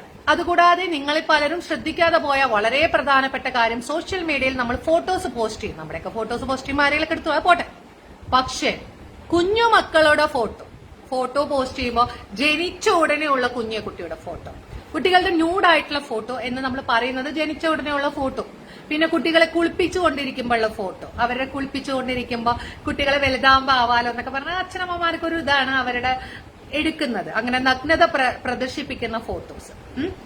അതുകൂടാതെ കുട്ടികൾ ഉറങ്ങുന്ന സമയത്ത് എടുക്കുന്ന ഫോട്ടോസ്, കുട്ടികളെ നോട്ട് ചെയ്തിട്ട് ഇങ്ങനെയൊക്കെ നോക്കുന്നു. പലതൊക്കെ ഇപ്പൊ ടിക്ടോക്ക് അങ്ങനെ പലതിലും കുട്ടികളെ കൊണ്ട് ചെയ്യിപ്പിക്കുമ്പോൾ ഇങ്ങനെ പലതും ചെയ്യിപ്പിക്കുന്നുണ്ടല്ലോ. ഇത്രയും ഇറക്കം കുറഞ്ഞ ഡ്രസ്സൊക്കെ ഇട്ട് കുട്ടികളെ ഇങ്ങനെയൊക്കെ പിടിപ്പിച്ച് പല ഫോട്ടോസ് കാര്യങ്ങളൊക്കെ എടുക്കുന്നുണ്ട്. ഈ കംപ്ലീറ്റ് ഫോട്ടോസും പോൺ സൈറ്റിലേക്ക് കൊണ്ടുപോകുന്നു. അതാണ് നിങ്ങൾ മനസ്സിലാക്കിയത്. ഇത്തരത്തിലുള്ള ഫോട്ടോകൾക്ക് വൻ ഡിമാൻഡാണ്. ഉറങ്ങിക്കിടക്കുന്ന കുട്ടിയെ കാണുമ്പോൾ തോന്നും വികാരങ്ങൾ തോന്നുന്ന മനുഷ്യരുണ്ട്. പീഡോഫീലിയ ടൈപ്പിൽ അങ്ങനെയാണ്, അവർക്ക് ഇങ്ങനത്തെ ഫോട്ടോസ് കാണുമ്പോഴാണ് ഉണ്ടാവുന്നത്. അപ്പൊ ഇത്തരത്തിലുള്ള ഫോട്ടോസുകൾ എടുത്തു കൊണ്ടുപോയിട്ട് ഇത്തരം സൈറ്റിലേക്ക് കൊണ്ടുപോകുമ്പോൾ അവിടെ നിന്നുള്ള ഇപ്പത്തെ അടുത്തുണ്ടായിരുന്ന കേസ് സ്റ്റഡിയിൽ ഉണ്ടായതാണ് ഈ ഒരു പ്രശ്നം. അതുകൊണ്ട് തന്നെ കുട്ടികളുടെ ഫോട്ടോസ് പോസ്റ്റ് ചെയ്യരുത്. അത് മാത്രമല്ല, ഈ ഫോട്ടോസ് കുട്ടി വളർന്നു വരുമ്പോ കുട്ടിയുടെ വിശ്വാസം എന്താ, നമ്മൾ അച്ഛനമ്മമാരെയാണ് അവരെ ട്രസ്റ്റ് ചെയ്യണത്, ആ ട്രസ്റ്റിനെയാണ് നമ്മൾ ബ്രേക്ക് ചെയ്യുന്നത്. അപ്പോൾ മാന്യമായി എല്ലാവരും കൂടി ചേർന്ന് നിൽക്കുന്ന അങ്ങനത്തെ തരത്തിലുള്ള ഫോട്ടോസ് നിങ്ങളുടെ പ്രൈവസിയിൽ വെക്കുന്ന നിങ്ങൾ പബ്ലിക്കിലേക്ക് വിടുമ്പോൾ നിങ്ങൾ സൂക്ഷിക്കേണ്ട ഒരു കാര്യം, ഇങ്ങനത്തെ ഒരു വലിയ ചതി നടക്കുന്നുണ്ട്, ഇങ്ങനത്തെ സൈറ്റിലേക്ക് കുട്ടികളുടെ ഫോട്ടോസ് പോകുന്നുണ്ട് എന്നുള്ളതാണ് ഏറ്റവും പ്രശ്നമായിട്ടുള്ള ഒരു കാര്യം. അപ്പോൾ ഇത്തരത്തിലുള്ളത് വരുമ്പോൾ പിന്നീട് ഈ കുട്ടികളുടെ ഫോട്ടോസ് നിങ്ങൾ ചെറുതാവുമ്പോൾ കുട്ടി വലുതാവുന്ന സമയത്ത് നിങ്ങളിപ്പോ മെമ്മറീസ് കുത്തിപ്പൊക്കി വരുമല്ലോ ഫേസ്ബുക്കിൽ, അപ്പോഴാവും കുട്ടിയുടെ ന്യൂഡ് ഫോട്ടോ, കുട്ടി വലിയ ചെക്കനായി അല്ലെങ്കിൽ വലിയ പെൺകുട്ടി ആകുമ്പോഴോ ഇത് കയറി വരും. അപ്പൊ ഇത് ആ കുട്ടിക്ക് ഉണ്ടാവുന്ന മാനസിക പ്രശ്നങ്ങൾ വളരെയധികം. ബാധിക്കുന്നതാണ്. അപ്പൊ ഇത്തരത്തിലുള്ള കാര്യങ്ങൾ ഇപ്പൊ ഈ അടുത്ത് നടത്തിയിട്ടുള്ള സ്റ്റഡീസിലും കാര്യങ്ങളിലും സൈക്കോളജിക്കലി കുട്ടികളെ എഫക്ട് ചെയ്യുന്നതും പിന്നെ സൈബർ ഇതിൽ പ്രകാരം ആയതുകൊണ്ടാണ് പറയുന്നത് ഇത്തരത്തിലുള്ള ഫോട്ടോസ് ദയവ് ചെയ്ത് പോസ്റ്റ് ചെയ്യാതിരിക്കുക. ഒരു കുട്ടിക്കും അവന്റേതായ അവകാശങ്ങളുണ്ട്. ഇതെല്ലാവരും അറിയാത്തത് കൊണ്ടാണ് ഈ പ്രത്യേകം പറഞ്ഞത്. പിന്നെ ഇനി പ്രധാനപ്പെട്ട കുറച്ച് പോയിന്റ്സ് ആണ് പറയുന്നത്. നിങ്ങൾ വീട്ടിലേക്ക് വരുന്ന സമയത്ത് ക്വാളിറ്റി ഓഫ് ടൈം ആണ് ഉണ്ടാക്കേണ്ടത്. നിങ്ങൾ ഈ 2-3 മണിക്കൂറൊന്നും വെക്കേണ്ട ആവശ്യമില്ല. പക്ഷെ വെക്കണ സമയത്ത് അവിടെ TV സീരിയൽ കണ്ട് ഇപ്പുറത്ത് ഫോണിൽ കുത്തിയിരുന്നിട്ട് കുട്ടികളോട് വർത്താനം പറയാതിരിക്കുക. ഫോണും സൗകര്യങ്ങളും ഒക്കെ മാറ്റിവെച്ച് കുട്ടികളുടെ മുമ്പിൽ ഇരിക്കുമ്പോൾ കുട്ടികളുടെ ഒപ്പം തന്നെ ഇരിക്കാം. അവർ പറയുന്ന കാര്യങ്ങളെല്ലാം കേട്ട് അവരിൽ ഉണ്ടാകുന്ന മാറ്റങ്ങളെല്ലാം ശ്രദ്ധിക്കണം. എന്ത് കാര്യങ്ങളും അറിയാൻ പറ്റണം. എന്തുകൊണ്ടാണ് ബ്ലൂ വെയിൽ മാതിരിയുള്ള പ്രശ്നങ്ങൾ വന്ന സമയത്ത് സ്വന്തം കുട്ടി കൈയും കാലും മുറിച്ചുകൊണ്ടിരിക്കുമ്പോൾ തന്നെ അറിയാണ്ടിരുന്നത്? ഈ ഒരു കൊറോണ സമയത്തും കുറെ കുട്ടികളെ ബാധിച്ചിട്ടുണ്ട്. ഈ സമയത്ത് എന്താണ് ഇൻസ്റ്റാഗ്രാമിലും അതിന്റെ ഉള്ളിൽ വേറെ ഗ്രൂപ്പ് അങ്ങനെയൊക്കെ ആയിട്ട് ഒരുപാട് ചാറ്റിൽ പെട്ടുപോകുന്ന പ്രശ്നം കുട്ടികൾക്ക് ഉണ്ടായത്. പിന്നെ ചില ബാൻഡിന്റെ പിന്നാലെ പോകുന്ന ചില കുട്ടികൾ, അങ്ങനെ ഓരോന്നിലേക്കും അഡിക്റ്റഡ് ആയിട്ട് പോകുന്ന കുറെ കുട്ടികൾ ഉണ്ടായിട്ടുണ്ട്. കുട്ടികൾ സത്യം പറഞ്ഞു കഴിഞ്ഞാൽ അവർ റെസ്റ്റ്ലെസ് ആണ്. അവരുടെ ആ ഒരു ഫ്രീഡം പോയി. അവർക്ക് എങ്ങനും പുറത്തിറങ്ങാൻ പറ്റില്ല. വീടിന്റെ ഉള്ളിലാവുമ്പോൾ അമ്മമാര് വേറൊരു ലോകത്ത്. ഏതു നേരവും ഫോൺ അവരുടെ കയ്യിലേക്ക് എത്തി. ഓൺലൈൻ ക്ലാസ്സും ആയപ്പോ ഇപ്പൊ ഇവര് വാട്സപ്പ് ഒക്കെ 2 തരത്തിലുള്ള വാട്സപ്പ് ഒക്കെ ഇൻസ്റ്റാൾ ചെയ്തിട്ട് ഒരു വാട്സപ്പ് വീട്ടുകാരെ കാണിക്കാൻ മറ്റേ വാട്സപ്പ് കൂടെ വേറെ കാര്യങ്ങൾ ഷെയർ ചെയ്യാനൊക്കെ ഉള്ള കാര്യങ്ങളൊക്കെ ഓരോന്ന് പഠിച്ചെടുത്ത് കുട്ടികളെ പിടിച്ചപ്പോ കിട്ടിയ കാര്യങ്ങളാണ്. അപ്പൊ ഇത്തരത്തിലുള്ള പലതും അറിയില്ല. ചില കേസുകളിൽ അമ്മയുടെ ഫോണിൽ നിന്ന് ഹോട്ട്സ്പോട്ട് ഇട്ടിട്ടുണ്ടാവും. അമ്മ ടാബ് കൊടുത്തിട്ടുണ്ടാവും. വൈഫൈ ഓഫ് ആക്കിയ കുട്ടിക്ക് കിട്ടില്ല. എവിടെ ഇവന്മാര് പോയിട്ട് അവിടെ ഹോട്ട്സ്പോട്ട് ഓൺ ആക്കിയിട്ട് അപ്പുറത്തിരുന്ന് നോക്കുന്നുണ്ടാവും. അപ്പൊ അത്തരം കാര്യങ്ങൾ ശ്രദ്ധിക്കണം. കുട്ടികളുടെ ഇന്റർനെറ്റ് ഹിസ്റ്ററി എന്താണെന്ന് നോക്കണം. അങ്ങനത്തെ കാര്യങ്ങളൊക്കെ വളരെയധികം ശ്രദ്ധിക്കേണ്ട കാര്യമാണ്. പിന്നെ എന്ത് കാര്യവും തുറന്നു പറയുമ്പോൾ ഒരിക്കലും കുട്ടികളെ തല്ലാൻ പാടില്ല. അവരെ പറയുന്നത് വളരെ ശ്രദ്ധയോടുകൂടി കേട്ട് അവർ പറയുന്നതിനെ മനസ്സിലാക്കാനാണ് നമ്മൾ ശ്രദ്ധിക്കേണ്ടത്. അങ്ങനെ നമ്മൾ അടിക്കാൻ തുടങ്ങിയാൽ പിന്നെ അവരൊന്നും നമ്മളോട് പറയില്ല. എന്തെങ്കിലും ഒരു കുട്ടി പ്രശ്നം ഉണ്ടായി കഴിഞ്ഞാൽ ഞാൻ നിന്റെ കൂടെയുണ്ട് എന്നുള്ളൊരു സപ്പോർട്ടാണ് നമ്മൾ കൊടുക്കേണ്ടത്. നമ്മൾ ഒപ്പം നിൽക്കണമെന്ന് പറഞ്ഞു കഴിഞ്ഞാൽ കുട്ടികൾക്ക് അത്രയും ധൈര്യം ഉണ്ടാവുക. പിന്നെ അവർക്ക് ഒരാളെയും പേടി ഉണ്ടാവില്ല. ഇത്തരത്തിൽ വേണം നമ്മൾ അവരെ മനസ്സിലാക്കി കൊടുക്കണം. പിന്നെ കുട്ടികളുടെ ഒരു കാര്യം നമ്മൾ പലപ്പോഴും കാരണം ആരുടെ കയ്യിൽ നിന്ന് സ്ട്രേഞ്ചേഴ്സിന് ഇതൊക്കെ എല്ലാവരും പറഞ്ഞു കൊടുക്കണ കാര്യം. സ്ട്രേഞ്ചേഴ്സിന്റെ അടുത്തൊന്നും അത് ചെയ്യരുത്, അങ്ങനെ വാങ്ങരുത്, ഇങ്ങനെ വാങ്ങരുത്. അതുമാതിരി ലിഫ്റ്റ് ചോദിച്ചു പോകുന്ന സ്വഭാവം കുട്ടികൾക്കുണ്ട്. എന്ത് വണ്ടി കണ്ടാലും ചേട്ടാ ഒരു ലിഫ്റ്റ് തരുമോ, തോന്നിയ വണ്ടിയിൽ പോകും. അവർ ചിന്തിക്കണേ ഇല്ല ആ കയറുന്ന വണ്ടിക്കാരൻ എടുത്തുകൊണ്ട് പോയാലോ എന്നുള്ളൊരു കാര്യം. അടുത്തിടെ നെറ്റിൽ ബിലോ 18 ഫോൺ വീഡിയോ കണ്ട കുട്ടികളെ പോലീസ് വീട്ടിൽ വന്ന് അറസ്റ്റ് ചെയ്ത് നാട്ടിൽ. പിന്നെ കുട്ടി അതെ കുട്ടികളുടെ മാതാപിതാക്കളോടൊപ്പം പോലീസ് ജാഗ്രത പുലർത്തേണ്ട ഒരു സുഹൃത്തു. വളരെ തീർച്ചയായിട്ടും. കാരണം 18 വയസ്സിന് താഴെയുള്ള കുട്ടികളുടെ എന്ത് പ്രശ്നങ്ങൾ ഉണ്ടെങ്കിലും അത് ഒരിക്കലും അവരെ ഐഡന്റിഫൈ ചെയ്യുന്ന രീതിയിൽ പബ്ലിക്കിലേക്ക് കൊണ്ടുവരാനേ പാടില്ല. JJ ആക്ട് പ്രകാരം. ഈവൻ യൂണിഫോം ഇട്ടിട്ട് പോലും പോകാൻ പാടില്ല എന്നാണ് പറയാ അവരുടെ അടുത്തേക്ക്. അവിടേക്ക് ചെല്ലുന്ന സമയത്ത് ഈ കുട്ടികളുടെ ഉള്ളിലേക്ക് ചെല്ലുമ്പോൾ ഞാൻ ഈ 6 വർഷം നിന്ന സമയത്ത് ഈ ക്രൈം ചെയ്ത എല്ലാ കൊലപാതകയാണെങ്കിലും റേപ്പ് കേസിൽ പെട്ട കുട്ടികൾ എനിക്ക് അവരോട് പേടിയൊന്നും തോന്നിയിട്ടില്ല. എനിക്ക് അവരോട് സംസാരിച്ചപ്പോൾ എനിക്ക് മനസ്സിലാക്കിയ കാര്യം സ്നേഹം കൊടുത്തു കഴിഞ്ഞാൽ അമ്മാതിരി സ്നേഹം തരുന്ന കുട്ടികളാണ്. അവർക്ക് ഉണ്ടാവുന്നത് ഓരോ കാര്യത്തിലും അവർ ചെന്ന് ചാടുന്ന പ്രശ്നമാണ്. കാരണം ഓരോ പ്രായത്തിലും ഓരോ കാലഘട്ടത്തിലും ഉണ്ടാവുന്നതാണ്. വീഡിയോസ് കാണുക എന്ന് പറഞ്ഞു കഴിഞ്ഞാൽ ഫോൺ ഏതു നേരവും ഉണ്ട്. ഇത് കണ്ടുവന്ന കുട്ടികളെ അത് കൈകാര്യം ചെയ്യേണ്ടത് അവരുടെ റെസ്പെക്ട് ചെയ്ത് അവരുടെ ആ ഒരു ഐഡന്റിറ്റിനെ നമ്മൾ സൂക്ഷിച്ചുകൊണ്ട് തന്നെ വേണം കുട്ടികളെ. കാരണം ഇതൊരു പ്രശ്നം ഉണ്ടായിക്കഴിഞ്ഞാൽ ഇപ്പൊ ഇടയിൽ തന്നെ നിങ്ങൾക്ക് അറിയാലോ ഗെയിം കളിക്കുന്നത് വേണ്ട പറഞ്ഞു, അത് പ്രശ്നം വന്ന് അതിൽ തോൽവി വരുമ്പോ തന്നെ. കാരണം എന്തിലും പാസ്സാവണം, എന്തിലും ഫസ്റ്റ് ആവണം എന്നിങ്ങനെ പറഞ്ഞുകൊണ്ടിരിക്കുന്ന പാരന്റ്സിന്റെ ഇടയിൽ വളരുന്ന കുട്ടികൾക്ക് കിട്ടുന്ന സമ്മർദ്ദം കൂടുതലാണ്. അപ്പൊ അവരെന്തെങ്കിലും ഒരു പ്രശ്നം ഉണ്ടാകുമ്പോൾ താങ്ങാനുള്ള കഴിവില്ല. ഇന്നത്തെ കുട്ടികൾ സൂയിസൈഡ് ചെയ്യാനുള്ള ടെൻഡൻസിയും ഭയങ്കര കൂടുതലാണ്. നാട്ടിലൊക്കെ പാട്ടായി എന്ന് പറയുമ്പോൾ നിങ്ങളൊന്ന് ആലോചിച്ച് നോക്കൂ. ഈ പല അറിഞ്ഞ ആൾക്കാരും പണ്ട് കാലത്തെ പല എന്താ പറയാ അങ്ങനത്തെ ബുക്കുകളും അങ്ങനത്തെ വീഡിയോസും കണ്ട ആൾക്കാരൊക്കെ തന്നെ ആയിരിക്കും വരും.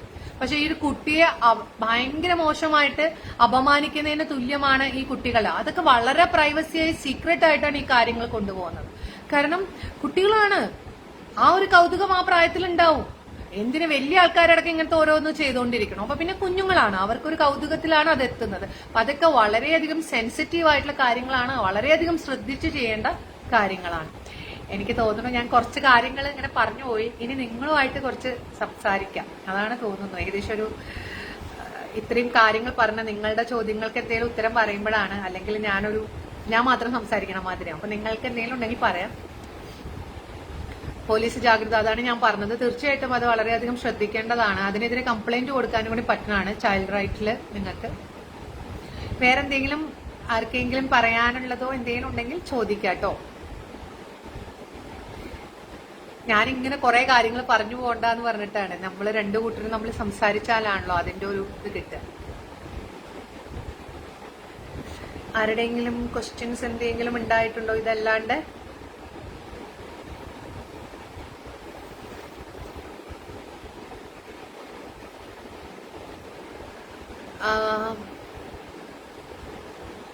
ക്വസ്റ്റ്യൻസോ എന്തെങ്കിലും ഉണ്ടോ? എന്തെങ്കിലും കാര്യങ്ങൾ ഷെയർ ചെയ്യാനുണ്ടെങ്കിൽ നിങ്ങൾക്ക് ചോദിക്കാം.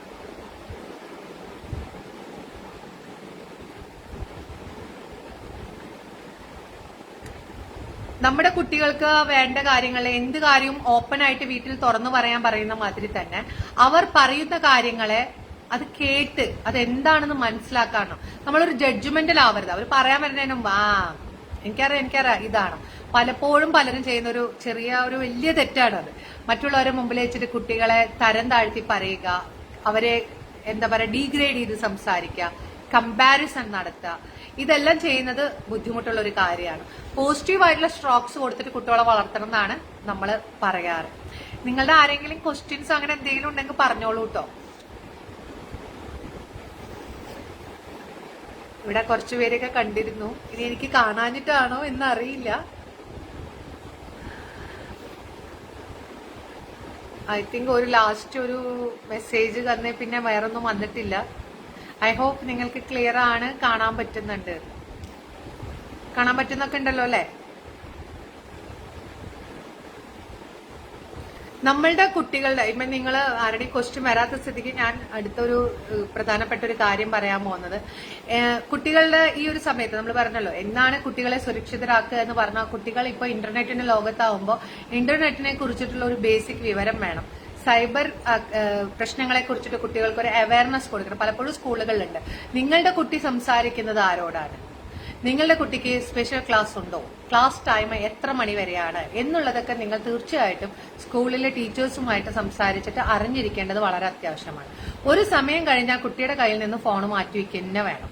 കാരണം ഫോൺ അതൊരു പിടിവാശി വരുമ്പോൾ ഓക്സിജൻ കിട്ടാത്ത മാതിരിയുള്ള ലഹളയും ഭയങ്കരമായിട്ടൊക്കെ ബുദ്ധിമുട്ടാക്കുകയാണെങ്കിൽ തീർച്ചയായിട്ടും നമ്മൾ എന്താ ചെയ്യേണ്ടതെന്ന് വെച്ച് കഴിഞ്ഞാൽ അവിടെ അഡിക്ഷനിലായിട്ടുണ്ട്. അപ്പൊ ആ കുട്ടിയെ എന്തായാലും ഒരു ഡി അഡിക്ഷന്റെ ട്രീറ്റ്മെന്റിന്റെ ലെവലിലേക്ക് കൊണ്ടുപോകുന്നത് നല്ലതാണ്. അതിന് നിങ്ങൾ പ്രൊഫഷണൽ ഹെൽപ്പ് തന്നെ എടുക്കണം. കാരണം അത്രമാത്രം ആ കുട്ടി കാണിക്കുകയാണെങ്കിൽ ഒരു ഫോൺ മാറ്റി വെക്കുമ്പോൾ കുട്ടിക്ക് കിട്ടാവുന്ന വെപ്രാളവും കാര്യങ്ങളും അവിടെ നിങ്ങൾ കുറെ തല്ലാനും അടിക്കാനും നിന്നിട്ട് കാര്യമില്ല കേട്ടെ. മാറുന്ന ജീവിത സാഹചര്യവും കുട്ടികളുടെ സുരക്ഷയെ എങ്ങനെയാണ് ബാധിക്കുന്നത്? അത് തന്നെയാണ് ഞാനിപ്പോ പറയുന്നത്. മാറുന്ന ജീവിത സാഹചര്യം പറഞ്ഞാൽ നമ്മുടെ സൗകര്യങ്ങൾക്ക് വേണ്ടിയിട്ട് നമ്മൾ കുറെ കാര്യങ്ങൾ വെക്കണു.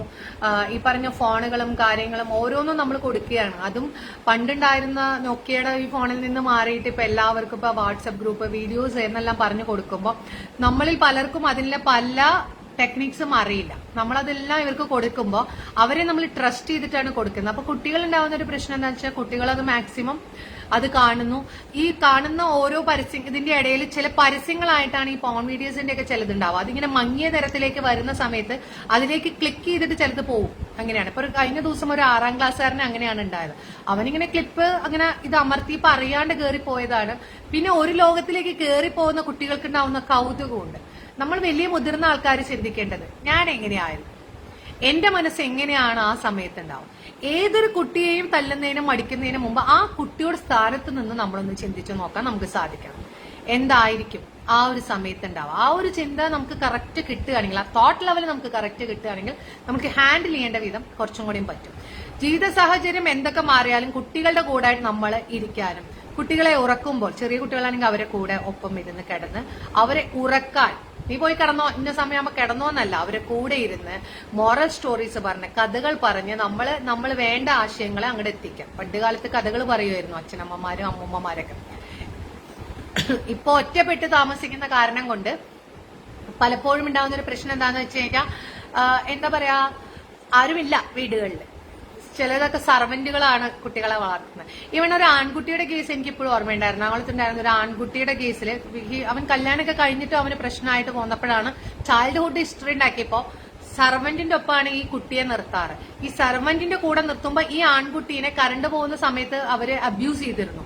അപ്പൊ ഈ കുട്ടിക്ക് പേടിച്ചിട്ട് ഈ കുട്ടി പറയാതിരിക്കുന്നു. ഈ കുട്ടിക്ക് എന്നിട്ട് ഹോസ്പിറ്റലൈസിലൊക്കെ ആയ സമയത്താണ് ഇങ്ങനെ ഒരു സംഭവം അറിഞ്ഞത്. പക്ഷെ ആ ട്രോമ അവന്റെ ഉള്ളിൽ തന്നെ ഇരുന്നു, മാറിയിട്ട് മാറണില്ല. ഇങ്ങനത്തെ പ്രശ്നങ്ങൾ ഉണ്ടാവും. ഒരു കാര്യം നമ്മൾ മാറ്റിക്കഴിഞ്ഞാലും പലപ്പോഴും ഒരു കൗൺസിലിങ്ങിനോ സൈക്കോളജിസ്റ്റോ സൈക്കാട്രിസ്റ്റോ പോവാന്ന് പറഞ്ഞ ഭ്രാന്താണ് എന്നുള്ള ഒരു വിശ്വാസം കാരണം കൊണ്ട് ആൾക്കാരെന്ത് ചെയ്യും, അയ്യേ അത് ആരെങ്കിലും അറിഞ്ഞാൽ നാണക്കേടല്ലേ, ഒന്നും പറയണ്ട എന്നുള്ളൊരു മട്ടില്ല. അപ്പോൾ അതൊരു ശാരീരികമായിട്ടൊരു പ്രശ്നം വരുന്ന മാതിരി തന്നെയാണ്. അത് നമ്മൾ പോയി കറക്റ്റ് കണ്ടു കഴിഞ്ഞാലാണ് ആ ഒരു നമ്മുടെ മാനസിക നില തെറ്റാതിരിക്കുക. മനസ്സിലായോ?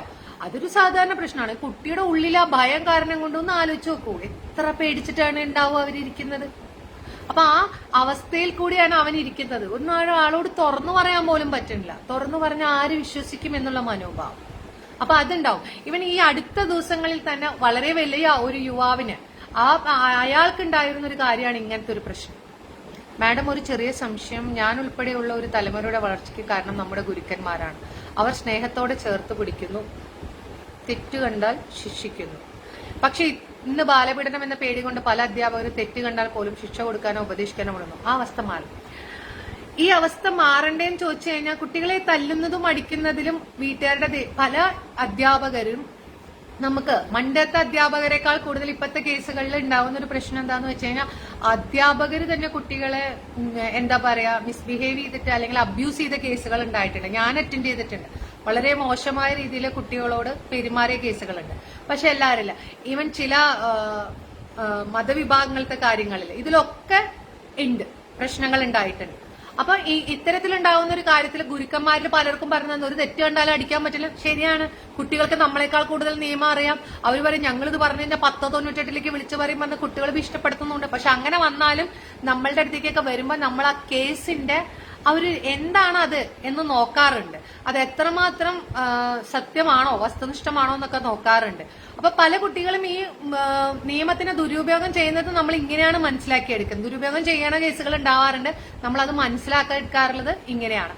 അപ്പോൾ എന്താന്ന് വെച്ച് കഴിഞ്ഞാൽ കുട്ടികളെ അടിക്കുന്നതിനും തല്ലുന്നതെന്ന് പറഞ്ഞാൽ അടിച്ചിട്ടും തല്ലാണ്ടിയും നന്നാക്കി എടുക്കുന്ന രീതികളുണ്ട്. തെറ്റ് കണ്ടു കഴിഞ്ഞാൽ തല്ലുന്നതിന് മുമ്പ് എന്താണ് തെറ്റ്, എന്തുകൊണ്ടാണ് തെറ്റ് ചെയ്തത് എന്ന് മനസ്സിലാക്കണം. കാരണം ഞാൻ ഏറ്റവും കൂടുതൽ ക്രൈം ചെയ്ത കുട്ടികൾ ഇരുന്ന സ്ഥലത്തു നിന്നാണ് വന്നത്. അവിടെ ചെന്നിട്ട് നിന്നെ തൂക്കിക്കൊന്നു എന്ന് പറഞ്ഞാൽ ഒന്നും സംഭവിക്കാൻ പോണില്ല. കണ്ണിൽ നിന്ന് ആദ്യം വെള്ളം വരണമെങ്കിൽ അവൻ ചെയ്ത തെറ്റെന്താണ്, അതിന്റെ ഇതാ പറയാ. അതിന് ഒരൊറ്റ എക്സാമ്പിൾ നിങ്ങൾക്ക് മതിയാവും. അവിടെ ഒരു കേസിൽ പെട്ട കുട്ടി, അവൻ കള്ളു കുടിച്ചു, വണ്ടി ഓടിച്ചു, പോകുന്ന സ്ത്രീയുടെ ഒരു മാരെടുത്ത് കയറി പിടിച്ചു എന്നൊരു കേസായിരുന്നു. അപ്പൊ അവന്റെ അമ്മ അവന്റെ സിസ്റ്ററൊക്കെ കൂടി വന്നിരിക്കുന്ന സമയത്ത് നമ്മൾ ചോദിച്ചു, മോനെ ഇതെന്താ ചെയ്തത്? അത് അറിയാണ്ട് ചെയ്തതാ മാഡം, ഞാൻ സോറി മാഡം, എനിക്ക് ജാമ്യം കൊടുക്കണം എന്നൊക്കെ പറഞ്ഞ് ഭയങ്കര ഇതായിരുന്നു. അപ്പൊ ഞാൻ പറഞ്ഞു, ഓ അറിയാണ്ട് നമ്മുടെ കൈ അങ്ങോട്ട് പോവോ എന്നൊക്കെ പറഞ്ഞ് ഞങ്ങൾ സംസാരിച്ചുകൊണ്ടിരിക്കുമ്പോൾ ഞാൻ ചോദിച്ചു, ഇതാരാ സിസ്റ്റർ? ഓക്കെ, നിന്റെ സിസ്റ്ററിനെ നിന്റെ കൂട്ടുകാരനാണ് ഇങ്ങനെ ചെയ്തതെങ്കിൽ നീ എന്ത് ചെയ്യും? ഏയ് അതൊന്നും പറ്റില്ല, ജാമ്യം കൊടുക്കാൻ പറ്റില്ല, ഞാൻ അവനുണ്ടല്ലോ കൊല്ലും, അങ്ങനെയൊക്കെ പറഞ്ഞ അവൻ വയലന്റ് ആയി. എന്താ അതിന്റെ അർത്ഥം? ആ പെയിൻ അവന് മനസ്സിലാക്കിയപ്പോ അവൻ എങ്ങനെ അവനെ പ്രതികരിക്കണത് കണ്ടോ? പലപ്പോഴും കുട്ടികൾ വളർന്നു കൊണ്ടുവരുന്ന സമയത്ത് എന്റെ അമ്മ എന്റെ പെങ്ങളെ എന്റെ വീട്, അപ്പുറത്തെ ആളുടെ വേദന ഒന്നും അവൻ അറിയാൻ പറ്റുന്നില്ല. അപ്പൊ പഠിപ്പിച്ചു കൊടുക്കുമ്പോ തന്നെ മനസ്സിലാക്കണം അപ്പുറത്തെ വീട്ടിലും ഇതുമാതിരി വേദനയുള്ളതാണ്. ആണ് പെണ്ണ് എന്നതിനേക്കാൾ കൂടുതൽ മനുഷ്യരാവാനാണ് പഠിപ്പിച്ചു കൊടുക്കേണ്ടത്. അത് പറഞ്ഞു കൊടുക്കണില്ല. ഹ്യൂമാനിറ്റി ഇല്ല, അതില്ലാണ്ടാണ് വളർന്നു വരുന്ന കുട്ടികൾ. അത് കാരണം കൊണ്ട് അവർക്ക് അറിയില്ല. നിങ്ങൾ ആൺകുട്ടികളെ തൊട്ടുക, പെൺകുട്ടികളെ ഇത് തൊട്ടിലും പിടിക്കലും അല്ല ഇവിടെ പ്രധാനം. പലപ്പോഴും ഉണ്ടാവുന്ന ഒരു കാര്യം, ഒരു പ്രായം കഴിഞ്ഞ കുട്ടികൾ ആർത്തവത്തിലേക്ക് കയറുന്ന സമയത്ത് നാളെ തൊട്ട് കളിക്കാൻ പോണം, നീ വലിയ കുട്ടിയെ. അതുവരെ തലേ ദിവസം കളിച്ചോണ്ടിരുന്ന ആൺകുട്ടി ഇവിടെ വലിയ കുട്ടിയായി. ഇതെന്താ സംഭവിച്ചത്? എന്തുകൊണ്ടാണ് ഓപ്പണായിട്ട് പറയേണ്ട കാര്യങ്ങൾ പറയാതിരിക്കുന്നത്? കുട്ടികൾ അറിഞ്ഞിരിക്കേണ്ട കാര്യങ്ങൾ അറിഞ്ഞിരിക്കണം. അല്ലെങ്കിൽ അവർ പല സ്ഥലത്ത് നിന്നാണ് കൊണ്ടുവരുന്നത്. അമ്മമാര് എനിക്കിത് വിളക്ക് കത്തിക്കാൻ പറ്റില്ല, അല്ലെങ്കിൽ എനിക്കിത് ചെയ്യാൻ പറ്റില്ല, എനിക്ക് വയ്യ, അല്ലെങ്കിൽ ദേഷ്യപ്പെടുന്നു, ഇതൊക്കെ ചെയ്യുമ്പോൾ എന്താണ് അത് അറിഞ്ഞിരിക്കണം. അവർക്ക് അമ്മയ്ക്ക് ഇങ്ങനെ ഒരു പ്രശ്നമാണ്, ഇന്ന കാര്യമാണ് എന്ന് മനസ്സിലാക്കിയിട്ട് വേണം കുട്ടികൾ തന്നെ അവരിലേക്ക് എത്താൻ. അപ്പൊ അപ്പുറത്തിരിക്കുന്ന എന്റെ കൂട്ടുകാരി, അവൾ ഇങ്ങനെ ഒരു ഇതിലേക്ക് പോവുകയാണെങ്കിൽ അവളെ ആ ബഹുമാനത്തോടു കൂടി അവൾ എന്റെ കളിക്കൂട്ടുകാരിയായിട്ട് തന്നെ കാണണം. ഒരു ദിവസത്തിലോ പെട്ടെന്ന് അവൾ ഒരു കാമുകിയുടെ ഇതിന്റെ റോളിലേക്ക് മാറ്റണ്ട. അവർ കൂട്ടുകാരാണ്. അവരുടെ ഉള്ളിലേക്ക് നമ്മളാണ് ആവശ്യമില്ലാത്ത വിഷം കുത്തിവെച്ച് കൊണ്ടുപോകുന്നത്. മനസ്സിലായോ? ആ ഒരു രീതിയിലാണ് പോകുന്നത്. ഓക്കെ, 2-3-5 ക്വസ്റ്റ്യൻ വന്നിട്ടുണ്ട്, അതൊന്ന് നോക്കട്ടെ. അണുകുടുംബങ്ങൾ കുട്ടികൾ ഇത്തരം പ്രശ്നങ്ങളിൽ പങ്കുവരും. തീർച്ചയായിട്ടും ഞാൻ പറഞ്ഞത് എന്താന്ന് വെച്ച് കഴിഞ്ഞാൽ ഒറ്റപ്പെട്ടു പോകുന്ന ജീവിതങ്ങളില് വീട്ടില് അമ്മയ്ക്ക് ജോലി, അച്ഛന് ജോലി, എല്ലാ ജോലികളിലേക്കും പോകുന്ന സമയത്ത് വീട്ടിൽ കുട്ടിയെ നോക്കാൻ നേരില്ല. കുട്ടിയുടെ ലോകത്തേക്ക് പോകുന്നു, അമ്മയുടെ ലോകത്തേക്ക് പോകുന്നു, അച്ഛന്റെ ലോകത്തേക്ക് പോകുന്നു. എല്ലാവരും ഫോണിന്റെ ലോകത്താണ്. പിന്നെ അവർ ഫോണിൽ കൂടെ ചാറ്റ് ചെയ്തിട്ടാണ് ഭക്ഷണം കഴിക്കാൻ തന്നെ വിളിക്കുന്നത്. അങ്ങനത്തെ കുറച്ചു പേരും ഉണ്ട്. ഇതൊരു തമാശയായി ചോദിക്കുന്നല്ല. കുട്ടികൾക്ക് സിംഗിൾ റൂം കൊടുക്കേണ്ടത് എത്ര വയസ്സിലാണ്? അപ്പോൾ നമ്മൾ ശ്രദ്ധിക്കേണ്ടത് തീർച്ചയായിട്ടും കുട്ടികളെ സിംഗിൾ റൂം കൊടുത്ത് മാറ്റണം എന്ന് പറയുന്നത് ഞാൻ നേരത്തെ പറഞ്ഞല്ലോ. അച്ഛനും അമ്മയും കൂടി കിടക്കുന്ന സമയത്ത് കാര്യങ്ങൾ കണ്ടിട്ടുള്ള പല കേസുകളും വന്നിട്ടുണ്ട്. അവരെ ഒരു കുറച്ച് അവർക്ക് മനസ്സിലാവുന്ന ഒരു പ്രായം, ഒരു 7-8 വയസ്സാവുന്ന ഒരു സമയത്ത് നിങ്ങൾക്ക് വേണമെങ്കിൽ മാറ്റി കിടത്താം. കാരണം ആ ഒരു സമയത്താണ് കുട്ടികൾ അധികം പേരും സമ്മതിക്കുക. അതിന് മുമ്പുള്ള പ്രായത്തിലേക്ക് മാറ്റിക്കിടത്താന്ന് പറഞ്ഞാൽ പലർക്കും ബുദ്ധിമുട്ടായിട്ടാണ്. പല അമ്മമാർക്കും അറ്റാച്ച്മെന്റ് ഉണ്ട്. അപ്പൊ ഒരു ചെറിയ ക്ലാസ്സുകളിലേക്ക് LKG ആകുമ്പോൾ കുട്ടികളെ പതുക്കെ കിടക്കയിൽ നിന്ന് നിങ്ങൾക്ക് വളരെ ഇതാകുമ്പോ തന്നെ ഒരു 4-5 വയസ്സാകുമ്പോ തന്നെ സ്വന്തം കിടക്കയിൽ നിന്ന് മാറ്റി വേറെ റൂമിലെ തന്നെ ഒരു കിടക്കയിലേക്ക് മാറ്റി കിടത്താം. നിങ്ങളുടെ നോട്ടം എത്തുന്ന രീതിയിൽ അങ്ങനെ പതുക്കെ പതുക്കെ കുട്ടികളെ അവിടെ നിന്ന് മാറ്റി മാറ്റി അടുത്ത റൂമിലേക്ക് എത്തിക്കുന്ന രീതിയിൽ കൊണ്ടുപോവാം. ഡൽഹി ഗ്യാങ് റേപ്പിൽ ഒരു പെൺകുട്ടിയെ ഇത് തന്നെയാണ് ഞാൻ പറഞ്ഞത്. ഡൽഹി ഗ്യാങ് റേപ്പിൽ കെട്ടിട്ടുണ്ടായിരുന്ന 18 വയസ്സിന് താഴെയുള്ള ഒരു കുട്ടിയേതായിരുന്നു. ഇതേമാതിരി നമ്മളുടെ അടുത്തേക്ക് വരുന്ന സമയത്ത് നമ്മുടെ മോനാണെങ്കിൽ നമ്മൾ വന്നിട്ട് എങ്ങനെ പറയാ, നിയമത്തിന്റെ അവസാനത്തെ ഇതും ഉണ്ടാവും. രക്ഷപ്പെടുത്താൻ ഉള്ള ആ കുട്ടിയുടെ തെറ്റ് മനസ്സിലാക്കി അവനെ നേരാക്കാൻ പറ്റാവുന്ന പലതും ഉണ്ടെങ്കിൽ അവരെ കൊണ്ടുവരാം. പലപ്പോഴും ഈ JJ ആക്ടിലെ നിയമത്തിന് കുറവാണെന്ന് പറഞ്ഞിട്ട് വലിയ ആൾക്കാർ ഈ കുട്ടികളെ ദുരുപയോഗം ചെയ്യാം. ഇതിൽ തന്നെ പലപ്പോഴും നമുക്ക് വന്ന കേസിലും നമ്മൾ അവിടെ വരുമ്പോഴും അറിയുന്നത് പലപ്പോഴും വേറൊരു വസ്തുനിഷ്ഠമായിട്ടല്ല അതിന്റെ അവിടെ ഒരു മറുപടി കേട്ടത്. കാരണം ഈ കുട്ടിയുടെ പേരിലാവുമ്പോ കുറച്ചും കൂടി ആവും. ആ കുട്ടിയുടെ അടുത്തേക്ക് എത്തുമ്പോഴേക്കും അവന്റെ ഒരു ഇത് ആ കുട്ടി മരണത്തിന്റെ ഒരു ലെവലിലേക്ക് എത്തിപ്പോയി എന്നുള്ളതാണ്. ചെയ്തത് വലിയ ആൾക്കാരും ഈ കുട്ടിയുടെ മേലിലേക്ക് ഇട്ട് കഴിഞ്ഞാൽ കുറ്റത്തിന്റെ അത് കുറഞ്ഞു കിട്ടും, ശിക്ഷ കുറഞ്ഞുല്ലോ, അപ്പൊ ഇവര് രക്ഷപ്പെടൂലോ എന്നൊക്കെ ഉള്ള ഒരു മട്ടിലാണ് അവിടെ കുറച്ച് അങ്ങനെ നടന്നത് എന്നുള്ളത് പറഞ്ഞു. എനിവേ അതൊരു ഭാഗം. പക്ഷെ എനിക്ക് പറയാനുള്ളത്, അവനെ അങ്ങനെ ആക്കിയെടുത്തത് ആരാണ്? നമ്മളെല്ലാവരും ഉള്ള സൊസൈറ്റി അല്ലേ. ഞാൻ നേരത്തെ പറഞ്ഞല്ലോ, കുടിച്ചോണ്ട് വന്ന് തല്ലും അടിക്കും ചെയ്യണു, ഭാര്യനെ തന്നെ അവളുടെ ഇഷ്ടമില്ലാതെ കയറി റേപ്പും ചെയ്യുന്ന രീതിയിലുള്ള ആൾക്കാരെ കാണുമ്പോൾ കുട്ടി മനസ്സിലാക്കിയ കാര്യം എന്താണ്? അവൻ ചെറുപ്പത്തിൽ കണ്ട കാര്യം എന്താണ്? 2 എണ്ണം കൊട്ടിത്തിട്ടാണെങ്കിലും പെണ്ണ് എതിർക്കും, അവളെ 2 എണ്ണം പൊട്ടിക്കണം എന്നാ നമുക്ക് ചെയ്യാം. ഈ മട്ടിലുള്ളതാണ് ഈ തെരുവിൽ വളരുന്ന കുട്ടികൾക്ക് മനസ്സിലാവണത്. തെരുവിലെ സൗകര്യങ്ങൾ അറിയില്ല. എന്തുകൊണ്ട് വലിയ ആൾക്കാരെ നിങ്ങൾ നോക്കുന്നില്ല? വലിയ ആൾക്കാരെ കുറിച്ചിട്ട് നിങ്ങൾ എന്തുകൊണ്ട് നോക്കുന്നില്ല? വലിയ ആൾക്കാരുടെ പ്രശ്നങ്ങൾ, അവരുടെ മൈൻഡ് സെറ്റ്, എത്ര മുതിർന്ന ആൾക്കാർ കുഞ്ഞു കുട്ടികളെ ഇതാക്കുന്ന കാര്യങ്ങൾ, അതിനെക്കുറിച്ച് ആരും ചിന്തിക്കുന്നത്. ഈ കുട്ടികളെ ശരിക്കും പറഞ്ഞ 18 വയസ്സിന് താഴെയാകുമ്പോൾ നമുക്ക് അവരെ റീഹാബിലിറ്റേഷൻ പ്രോസസ്സ് കൂടെ കൊണ്ടുവരാം. ഇവൻ തൃശ്ശൂരിൽ തന്നെ ഒരു കുട്ടി ഈ തെറ്റ് മനസ്സിലാക്കിയ ശേഷം അവന്റെ കുറ്റബോധം താങ്ങാൻ വയ്യാതെ അവൻ സൂയിസൈഡ് ചെയ്യാനുണ്ടായി. അല്ലാണ്ട് നമ്മളെ ഈ കുട്ടികളെ കൊണ്ടുപോയിട്ട് ഉപദേശിച്ചു. ഇപ്പൊ ഇവൻ ഈ കേസിൽ തന്നെ അവിടെ ജയിലിൽ കിടക്കുന്ന സമയത്ത് അവിടെ BBCയുടെ ഇന്റർവ്യൂ ആണെന്ന് എനിക്ക് തോന്നുന്നു. ആ സമയത്ത് ഒരുത്തൻ പറഞ്ഞതാണെങ്കിൽ എന്താണ് അവളുടെ ഡ്രസ്സിന്റെ പ്രശ്നം, അവൾക്കൊന്ന് കരയായിരുന്നില്ലേ, ഈ വകയുള്ള കമന്റ്സുകളൊക്കെ വന്നിട്ടുണ്ട്. ആലോചിക്കൂ, തൂക്കിക്കൊല്ലാൻ വെച്ച ആളാണ്. എന്താണ് ചെയ്ത തെറ്റ് അത് ബോധ്യപ്പെടുത്താത്തോടത്തോളം കാലം ഒരു ശിക്ഷ ചെയ്തിട്ടും ഒരു കാര്യമില്ല. അതുകൊണ്ടാണ് ജുവനൈൽ ജസ്റ്റിസ് നിയമം മറ്റ് സംസ്ഥാനങ്ങളെക്കാൾ കൂടുതൽ പ്രാധാന്യം കൊടുക്കുന്ന കേരളത്തില് കുറച്ചും കൂടി പ്രാധാന്യം കൊടുക്കുന്നതുകൊണ്ട് കുറെ കേസുണ്ട്. എനിക്കറിയുന്ന കുട്ടികളുണ്ട് നല്ല രീതിയിൽ. ഇപ്പൊ കാനഡയിലും പുറമെ പല ജോലിയിലും നല്ല രീതിയിൽ പോരുന്ന കുട്ടികൾ. ഇവൻ ഒരു കാരണവശാലും നന്നാവില്ല എന്ന് വിചാരിച്ചവൻ തന്നെ സ്വന്തമായി ബിസിനസ് തുടങ്ങി ഒരു തെറ്റ് കാണുമ്പോൾ മാഡം ഞാൻ ഇടപെട്ട മാഡത്തിന് അറിയില്ല, ഞാൻ ചിലപ്പോൾ തല്ലും അടിക്കുകയൊക്കെ ചെയ്യും, പക്ഷെ ഇപ്പൊ ഒരു ഫാമിലി ആയിട്ട് ഞാൻ ജീവിക്കുന്നുണ്ട്, മാഡത്തിന്റെ ഒക്കെ ഒരു ആഗ്രഹമല്ലേ, ഞാൻ അങ്ങനെയൊന്നും ഇടപെടില്ല എന്നൊക്കെ പറഞ്ഞവര് ഉണ്ടായിരുന്ന കുട്ടികളും ഉണ്ട്. മനസ്സിലായി? അപ്പൊ പുറമെയുള്ള പല സ്ഥലങ്ങളിലും ചിലയിടത്ത് ഈ NGOs ഉണ്ട്. നമ്മുടെ ഇവിടെയും കാവൽ പദ്ധതി എന്ന് പറഞ്ഞിട്ടുള്ള ഒരു പദ്ധതി വന്നിട്ടുണ്ട്. അത് നിംഹാൻസുമായിട്ട് ബന്ധപ്പെട്ടിട്ടാണ് ഗവൺമെന്റ് നടപ്പാക്കുകയൊക്കെ ചെയ്തത്. അപ്പൊ അതിൽ നമ്മൾ കുട്ടികളെ ഇതാവും. നമ്മുടെ നാട്ടിൽ കുട്ടികൾക്ക് ഇത് കഴിഞ്ഞ തൊഴിലധിഷ്ഠിത വിദ്യാഭ്യാസത്തിനുള്ള സൗകര്യങ്ങളില്ല. ചില കുട്ടികൾക്ക് വീട്ടിൽ കൊണ്ടുപോയി നിർത്താനുള്ള സൗകര്യങ്ങളില്ല. ചില ഗുണ്ടകൾ ഈ കുട്ടികളെ വാടകയ്ക്ക് എടുത്തിട്ടുണ്ട്. ഇതിന്റെ ഉള്ളിലേക്ക് ഇറങ്ങി പോകുമ്പോഴുള്ള ലോകം വേറെയാണ്, നിങ്ങൾ പുറത്തുനിന്ന് കാണുന്ന ലോകമല്ല. പക്ഷെ ഈ കുട്ടികളെ നന്നാക്കാൻ പറ്റുന്നുള്ളതിന് ഫുൾ ഗ്യാരണ്ടി ഞാനുണ്ട്. കാരണം അങ്ങനെയുള്ള കാര്യങ്ങളിൽ കൂടെ കണ്ട ഒരുപാട് പേരെ കണ്ടിട്ടുള്ളതാണ്. നന്നാവാത്ത കുട്ടികളെ നിങ്ങൾ പേടിക്കേണ്ട, അവർ വലിയ നിയമത്തിന്റെ മുമ്പിൽ എന്തായാലും വന്ന് പെടും. പക്ഷെ നന്നാക്കാൻ പറ്റുന്ന ഒരു അവസരം അത് നമ്മൾ നന്നാക്കിയെടുക്കണം. കാരണം നമ്മളെന്ന സൊസൈറ്റിയാണ് അവരെ അങ്ങനെ എത്തിക്കുന്നത്. അതാണ് എനിക്ക് പറയാനുള്ളത്. കാരണം എന്റെ പേഴ്സണലി എനിക്കുണ്ടായ അനുഭവത്തിൽ നിന്നാണ് കേട്ടോ ഞാൻ പറയുന്നത്. കാരണം നമ്മൾ കണ്ട കുട്ടികളിൽ അത്രയും സ്നേഹത്തോടെ പുറത്തു നിന്നുള്ള ആൾക്കാരെക്കാൾ കൂടുതൽ നമ്മളൊന്ന് ഇടറിയാൽ പോലും തിരിച്ചറിയുന്ന മക്കളെയാണ് നമ്മൾ കണ്ടിരിക്കുന്നത്. അവരും കുട്ടികളാണ്, ജനിക്കുമ്പോൾ ആരും കുറ്റവാളികളല്ല. സാഹചര്യമാണ് അവരെ അങ്ങനെ എത്തിക്കുന്നത്. ഇനി എന്തെങ്കിലും ഉണ്ടോ? ഐ തിങ്ക് കുറച്ച് സമയമായിണ്ട്. ഇപ്പൊ ഇവൻ ഞാൻ ഇങ്ങനത്തെ ടോപ്പിക്സ് തന്നെ എന്റെ തന്നെ ഇവൻ കുട്ടികളെ സംബന്ധിച്ചിട്ടുള്ള കാര്യങ്ങൾ അല്ലെങ്കിൽ ഇങ്ങനത്തെ പ്രശ്നങ്ങൾ എന്നൊക്കെ പറഞ്ഞിട്ട് എന്റെ യൂട്യൂബ് ചാനലിൽ ഇടാറുണ്ട്. സ്മിത സതീഷ് തന്നെയാണ് യൂട്യൂബ് ചാനലിന്റെ പേര്. അതിൽ നിങ്ങൾക്ക് നോക്കുമ്പോൾ കുറെ ടോപ്പിക്സ് അവിടെ സജഷൻ വരുന്നതൊക്കെ നമ്മൾ അവിടെ പറയാറുണ്ട് ഇങ്ങനത്തെ കാര്യങ്ങൾ. പിന്നെ വേറെ എന്തെങ്കിലും ഞാൻ എല്ലാവരുടെയും ക്വസ്റ്റ്യൻ ഇതിൽ ചോദിച്ചവരുടെ ഉത്തരം പറഞ്ഞു എന്നാണ് കേട്ടോ ഞാൻ എൻ്റെ ഒരു ഇതില്.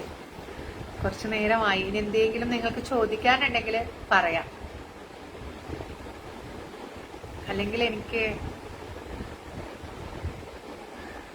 എന്തെങ്കിലും ഉണ്ടോ, ആർക്കെങ്കിലും എന്തെങ്കിലും ചോദിക്കാണ്ടോ? ഞാനിപ്പോ അറ്റ്ലീസ്റ്റ് നിങ്ങൾക്ക് ഒരു അറിവിന് വേണ്ടിയിട്ടാണ് നിങ്ങൾക്ക് പറഞ്ഞു തന്നത്. കുറച്ച് കാര്യങ്ങളൊക്കെ എനിക്ക് നിങ്ങളിലേക്ക് എത്തിക്കാൻ പറ്റിയെന്നാണ് ഞാൻ വിശ്വസിക്കുന്നത്. എന്താണ് അഭിപ്രായം നിങ്ങൾക്ക്? Thank you. തീർച്ചയായിട്ടും ഇത്രയും ആൾക്കാരുടെ ഒരു എന്താ പറയാ, പലരും പല ടൈമിങ്ങിലായതുകൊണ്ടും നമുക്കറിയാം. ഇപ്പൊ ഇവിടെ കുറച്ചുപേരെ കാണുന്നുള്ളൂ, പക്ഷെ വന്ന ആൾക്കാർ മുഴുവൻ ആക്റ്റീവായിട്ടാണ് എല്ലാറ്റിനും വന്നിരിക്കുന്നത്. Thank you. നാട്ടിലേക്കൊക്കെ വിളിച്ചിട്ടുണ്ടല്ലോ അല്ലേ? യൂറോപ്പിലും മറ്റു രാജ്യങ്ങളിലും 18 വയസ്സ് കഴിഞ്ഞാൽ സ്വയം പ്രാപ്തരാക്കുന്നതിന് വേണ്ടി സ്വന്തം വചിക്കണം. നമ്മുടെ നാട്ടിൽ സ്വന്തമായിട്ട് നടന്ന നമ്മുടെ കുട്ടികൾക്ക് ആവശ്യം എന്താണെന്ന് അറിയോ? അവരെ നമ്മളെ ഇൻഡിപെൻഡന്റ് ആയി കോൺഫിഡന്റ് ആയിട്ട് വളർത്തണം. നമ്മുടെ ഈ ഒരു സിസ്റ്റത്തിൽ നിൽക്കുന്ന കുട്ടികൾക്ക് പുറത്തേക്ക് ചാടാനുള്ള സ്വഭാവം വരും. അവർക്ക് ഭയങ്കര സെൻസിറ്റീവാണ്. നമ്മളൊരു ട്രസ്റ്റ് ആണ് ഉണ്ടാക്കിയെടുക്കേണ്ടത്. വളരുന്ന കുട്ടികൾക്ക് നമ്മുടെ വിദ്യാഭ്യാസ രീതികളിൽ മാറ്റങ്ങൾ വരുത്തേണ്ടതുണ്ട്. പഠിക്കുന്ന സമയത്ത് തന്നെ സ്വന്തമായി കാര്യങ്ങൾ ചെയ്യാനും പിന്നെ ഈവൻ നമ്മൾ വളർത്തിക്കൊണ്ടുവരുമ്പോൾ തന്നെ ഷെയർ ചെയ്യാനൊക്കെ പഠിപ്പിക്കേണ്ടത്. യൂറോപ്പിലെ സിസ്റ്റം മുഴുവൻ നമുക്ക് എടുക്കാൻ പറ്റില്ല. കാരണം യൂറോപ്പിലെ ഫാമിലി ആൻഡ് കൾച്ചറൽ സിസ്റ്റം ഭയങ്കര ഡിഫറെന്റ് ആണ്. അവിടെ ഉണ്ടാവുന്ന മാതിരി പിന്നെ നമ്മൾ വളർത്തുമ്പോൾ അത് ഭയങ്കര പ്രശ്നം. പക്ഷെ നല്ല കാര്യങ്ങൾ നമുക്ക് എവിടത്തെ വേണമെങ്കിലും സ്വീകരിച്ചെടുക്കാവുന്നതാണ്. Thank you everyone. അപ്പോ വേറെന്തെങ്കിലും ഉണ്ടോ ചോദിക്കാൻ?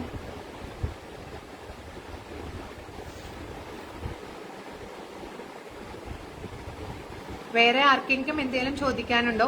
ഇനി എനിക്ക് പറയാനുള്ളത്, നിങ്ങളുടെ ഈ കൂട്ടായ്മ എപ്പോഴും ഇതിനേക്കാൾ കൂടുതലായിട്ട് വരികയാണ് വേണ്ടത്. മറ്റുള്ളവരെ സപ്പോർട്ട് ചെയ്യാനും മറ്റുള്ളവരെ എൻകറേജ് ചെയ്യാനും നിങ്ങളിലുള്ള ഒരുപാട് കലാകാരന്മാരെ വളർത്തിക്കൊണ്ടുവരുന്നതൊക്കെ ഞാൻ കണ്ടു ജസ്റ്റ് അതെന്ന്.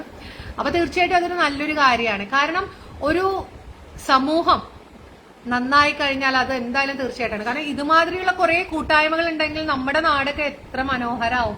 സത്യം പറഞ്ഞു കഴിഞ്ഞാൽ എത്ര നല്ല നല്ല കാര്യങ്ങൾ നമുക്ക് ചെയ്യാൻ പറ്റും. നമ്മളെയൊക്കെ പലപ്പോഴും പ്രശ്നം ഇത് എന്റെ പ്രശ്നം, അപ്പുറത്തെ ആളുടെ പ്രശ്നം അത് വേറെ, അതും ഞാൻ അറിയേണ്ട ആവശ്യമില്ല. അങ്ങനെയാണ് ഇരിക്കുന്നത്. അപ്പൊ നിങ്ങളുടെ ഈ കൂട്ടായ്മയൊക്കെ എല്ലാവിധ ആശംസകളും അറിയുന്നു. Thank you Arya. Thank you.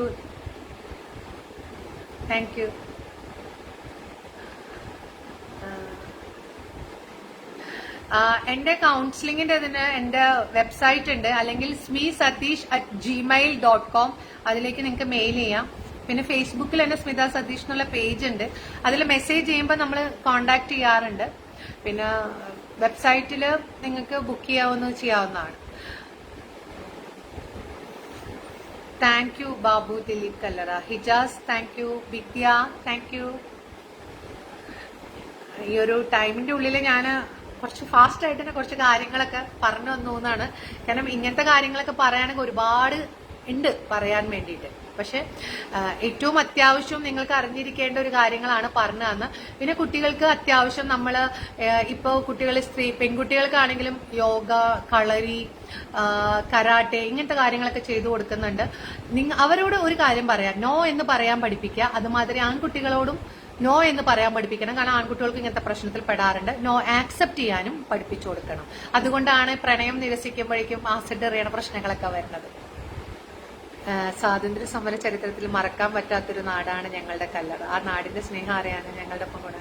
Thank you. തീർച്ചയായിട്ടും വളരെയധികം സന്തോഷം മനു. എനിക്ക് ഒരിക്കൽ കൂടി മനുവിനോട് ഞാൻ നന്ദി പറയാണ്. കാരണം ഇവിടെ അത്രയും നന്നായിട്ടാണ് ഇവരെല്ലാവരും ഇന്ററാക്ട് ചെയ്യുന്നത്. Thank you. അപ്പോ എല്ലാവരോടും നന്ദി പറയുകയാണെങ്കിൽ ഒന്നുമില്ലാന്ന് വിചാരിക്കണു. അങ്ങനെയാണെങ്കിൽ ഈ ലൈവ് അവസാനിപ്പിക്കാൻ വേണ്ടിയിട്ടാണ്. അപ്പോ അതിനെ കൂടാതെ എനിക്ക് പറയാനുള്ളത്, ഞാനൊരു എൻ്റെ ഒരു യൂട്യൂബ് ചാനൽ ഉണ്ട്, സ്മിത സതീഷ് എന്നാണ് പേര്. നിങ്ങൾക്ക് ജസ്റ്റ് നിങ്ങൾ യൂട്യൂബിലെടുത്ത് സെർച്ച് ചെയ്യുകയാണെങ്കിൽ നിങ്ങൾക്ക് കാണാവുന്നതാണ്. അത് കണ്ടിട്ട് നിങ്ങൾക്ക് ഓക്കെ ആണെങ്കിൽ നിങ്ങൾ തീർച്ചയായിട്ടും അത് നോക്കണം. അഭിപ്രായങ്ങൾ നിങ്ങൾ അതിൽ പറയണം. Thank you Hijas Krishna. അതേമാതിരി വേറൊരു കാര്യം എന്താ വെച്ച് കഴിഞ്ഞാൽ, ഒരു നിങ്ങൾ പറഞ്ഞിട്ടുണ്ടായിരുന്നല്ലോ അഭിനയം സത്യചിത്രയുടെ, അപ്പൊ ഒരു ഷോർട്ട് ഫിലിം വരുന്നുണ്ട്. ഹോട്ട് ഫ്ലാഷ് എന്ന് പറയുന്നത് നിങ്ങളോട് പറയുന്നത് എന്താന്ന് വെച്ചാൽ അത് കാണണം. വേറൊന്നല്ല, മെനോപോസുമായിട്ട് ബന്ധപ്പെട്ടാണ്. സ്ത്രീകളുടെ ഒരു പ്രശ്നം അധികം ആരും പറയാത്തതാണ്. കാരണം ആർത്തവമായി സംബന്ധിച്ചിട്ടുള്ള മുമ്പുണ്ടാവുന്ന ദേഷ്യങ്ങളെ, അതായത് പ്രീ മെൻസ്ട്രൽ സിൻഡ്രത്തിനെ കുറിച്ചിട്ടൊക്കെ എല്ലാവർക്കും അറിയാം. പക്ഷെ ആർത്തവ വിരാമത്തിലേക്ക് വരുന്ന ഒരു സ്ത്രീക്ക് ഉണ്ടാവുന്ന മാറ്റങ്ങൾ, അവർക്കുണ്ടാവുന്ന പ്രശ്നങ്ങളെ കുറിച്ചിട്ട്, അതായത് നമ്മുടെയൊക്കെ വീട്ടിലുള്ള അമ്മമാർക്ക് ഉണ്ടായ മാറ്റങ്ങളെ കുറിച്ചൊന്നും നമ്മൾ ആരും ബോധ്യപ്പെട്ടിരുന്നില്ല. അമ്മ സമയത്തിന് ഭക്ഷണം തരണം, അങ്ങനെ ഒരു മട്ടില്ല. പക്ഷെ അവർ അനുഭവിച്ച പ്രശ്നങ്ങളുടെ ചില ഭാഗങ്ങൾ ആണ് നമ്മളൊരു അവയർനെസ് വീഡിയോ മാതിരിയാണ് അതിനെ ഉണ്ടാക്കിയിരിക്കുന്നത്. മിക്കവാറും നെക്സ്റ്റ് വീക്കിലാണ്. എന്തായാലും ഞാൻ മനുവിന്റെ അടുത്ത് പറയാം നിങ്ങളുടെ അടുത്തേക്ക് ഇതാവാൻ. തീർച്ചയായിട്ടും നിങ്ങളുടെ ഒരു സപ്പോർട്ട് ഞാൻ പ്രതീക്ഷിക്കുകയാണ്. കാരണം എനിക്ക് ആവശ്യം അത് നിങ്ങളിലേക്ക് എത്തുക എന്നുള്ളതാണ്. ആ ഒരു അറിവ് കിട്ടുമ്പോൾ നിങ്ങളിൽ ഒരാൾക്കെങ്കിലും നിങ്ങളുടെ വീട്ടിലെ ഫാമിലിയിലെ ആൾക്കാരുടെ മാറ്റങ്ങൾ തിരിച്ചറിയാനും അവരെ സപ്പോർട്ട് ചെയ്യാനും പറ്റുകയാണെങ്കിൽ തീർച്ചയായിട്ടും അത് ഭയങ്കര വലിയൊരു സന്തോഷവും. അപ്പൊ അതാണ് എനിക്ക് പറയാനുള്ളത്. എന്റെ ചാനലിൽ തന്നെ ആയിരിക്കും ഞാനത് ചെയ്യുന്നത്. കാരണം ഞാനൊരു അവയർനെസ് എന്നുള്ളൊരു ലെവലിലാണ്, അല്ലാണ്ട് അതിൽ വേറെ ഒന്നും കണ്ടിട്ടില്ല. അതുകൊണ്ട് തന്നെ വേറെ ചാനലുകൾക്ക് കൊടുക്കുക അങ്ങനെ ഒന്നും ചെയ്യുന്നില്ല. ബിക്കോസ് എന്താണോ ചെയ്യുന്നത് അത് നമ്മൾ സിൻസിയർ ആയിട്ട് ചെയ്യാം. അങ്ങനത്തെ ഒരു ആളാണ് ഞാൻ. Thank you. മനുവിനെ അത് ഇവിടെ എല്ലാവരും പറയണു. അപ്പോ മനുവിനെ ഒരുപാട് മുമ്പ് തന്നെ എനിക്ക് അറിയാം. അപ്പൊ ഇങ്ങനെ ഒരു ഇതിലേക്ക് എന്നെ വിളിച്ചതിന് നന്ദി പറയാണ്. അജിത് കല്ലറ, താങ്ക് യു. ആര്യ, അനീഷ്, അങ്ങനെ എല്ലാവരോടും, ഇജാസ്, എല്ലാവരോടും ഒരിക്കൽ കൂടി നന്ദി പറയുകയാണ്. അപ്പൊ thank you everyone. Take care. ഞാൻ ലൈവ് അവസാനിപ്പിക്കുകയാണ് കേട്ടോ. ഇനി ഒന്നും പറയാനില്ലല്ലോ, അവസാനിപ്പിക്കാലോ അല്ലെ live. Manu,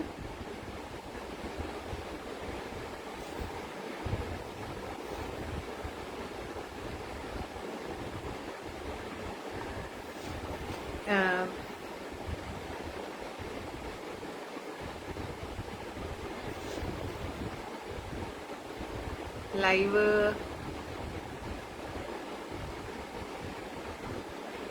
two words on the great Indian kitchen, അതിനെ കുറിച്ചിട്ടോ. സ്ത്രീകളുടെ പ്രശ്നങ്ങൾ, സ്ത്രീകളുടെ ബുദ്ധിമുട്ടുകൾ, അതിനെ കുറിച്ചിട്ടുള്ള കാര്യങ്ങളാണ് എല്ലാവരും പറയുന്നത്. ഞാൻ പറയുന്ന ഒരു കാര്യം എന്താന്ന് വെച്ചാൽ അടുക്കള അങ്ങനത്തെ കാര്യങ്ങളെ കുറിച്ചിട്ടൊക്കെ നിങ്ങൾ പലരും കണ്ടിട്ടുണ്ടാവും. ഇമോഷണൽ ഫീലിങ്സിനെ കുറിച്ച് സ്ത്രീയെ അറിയുക എന്നുള്ളതാണ് അവരുടെ ഏറ്റവും പ്രധാനപ്പെട്ട കാര്യം. അവരുടെ ഇമോഷണൽ ലെവൽ അത് മനസ്സിലാക്കാനുള്ളതാണ് അവരുടെ ഒരു സൈക്കോളജി. ആ ഇമോഷണൽ ലെവൽ നിങ്ങൾക്ക് മനസ്സിലാക്കാൻ പറ്റിക്കഴിഞ്ഞാൽ അതിലേക്ക് നിങ്ങൾ സപ്പോർട്ട് കൊടുത്തു കഴിഞ്ഞാൽ എന്തും ചെയ്യാം. അതേമാതിരി തന്നെ ഒരു സ്ത്രീയുടെ കടമയാണ് പുരുഷനെ വരുന്ന സമയത്ത് മനസ്സിലാക്കേണ്ടത്.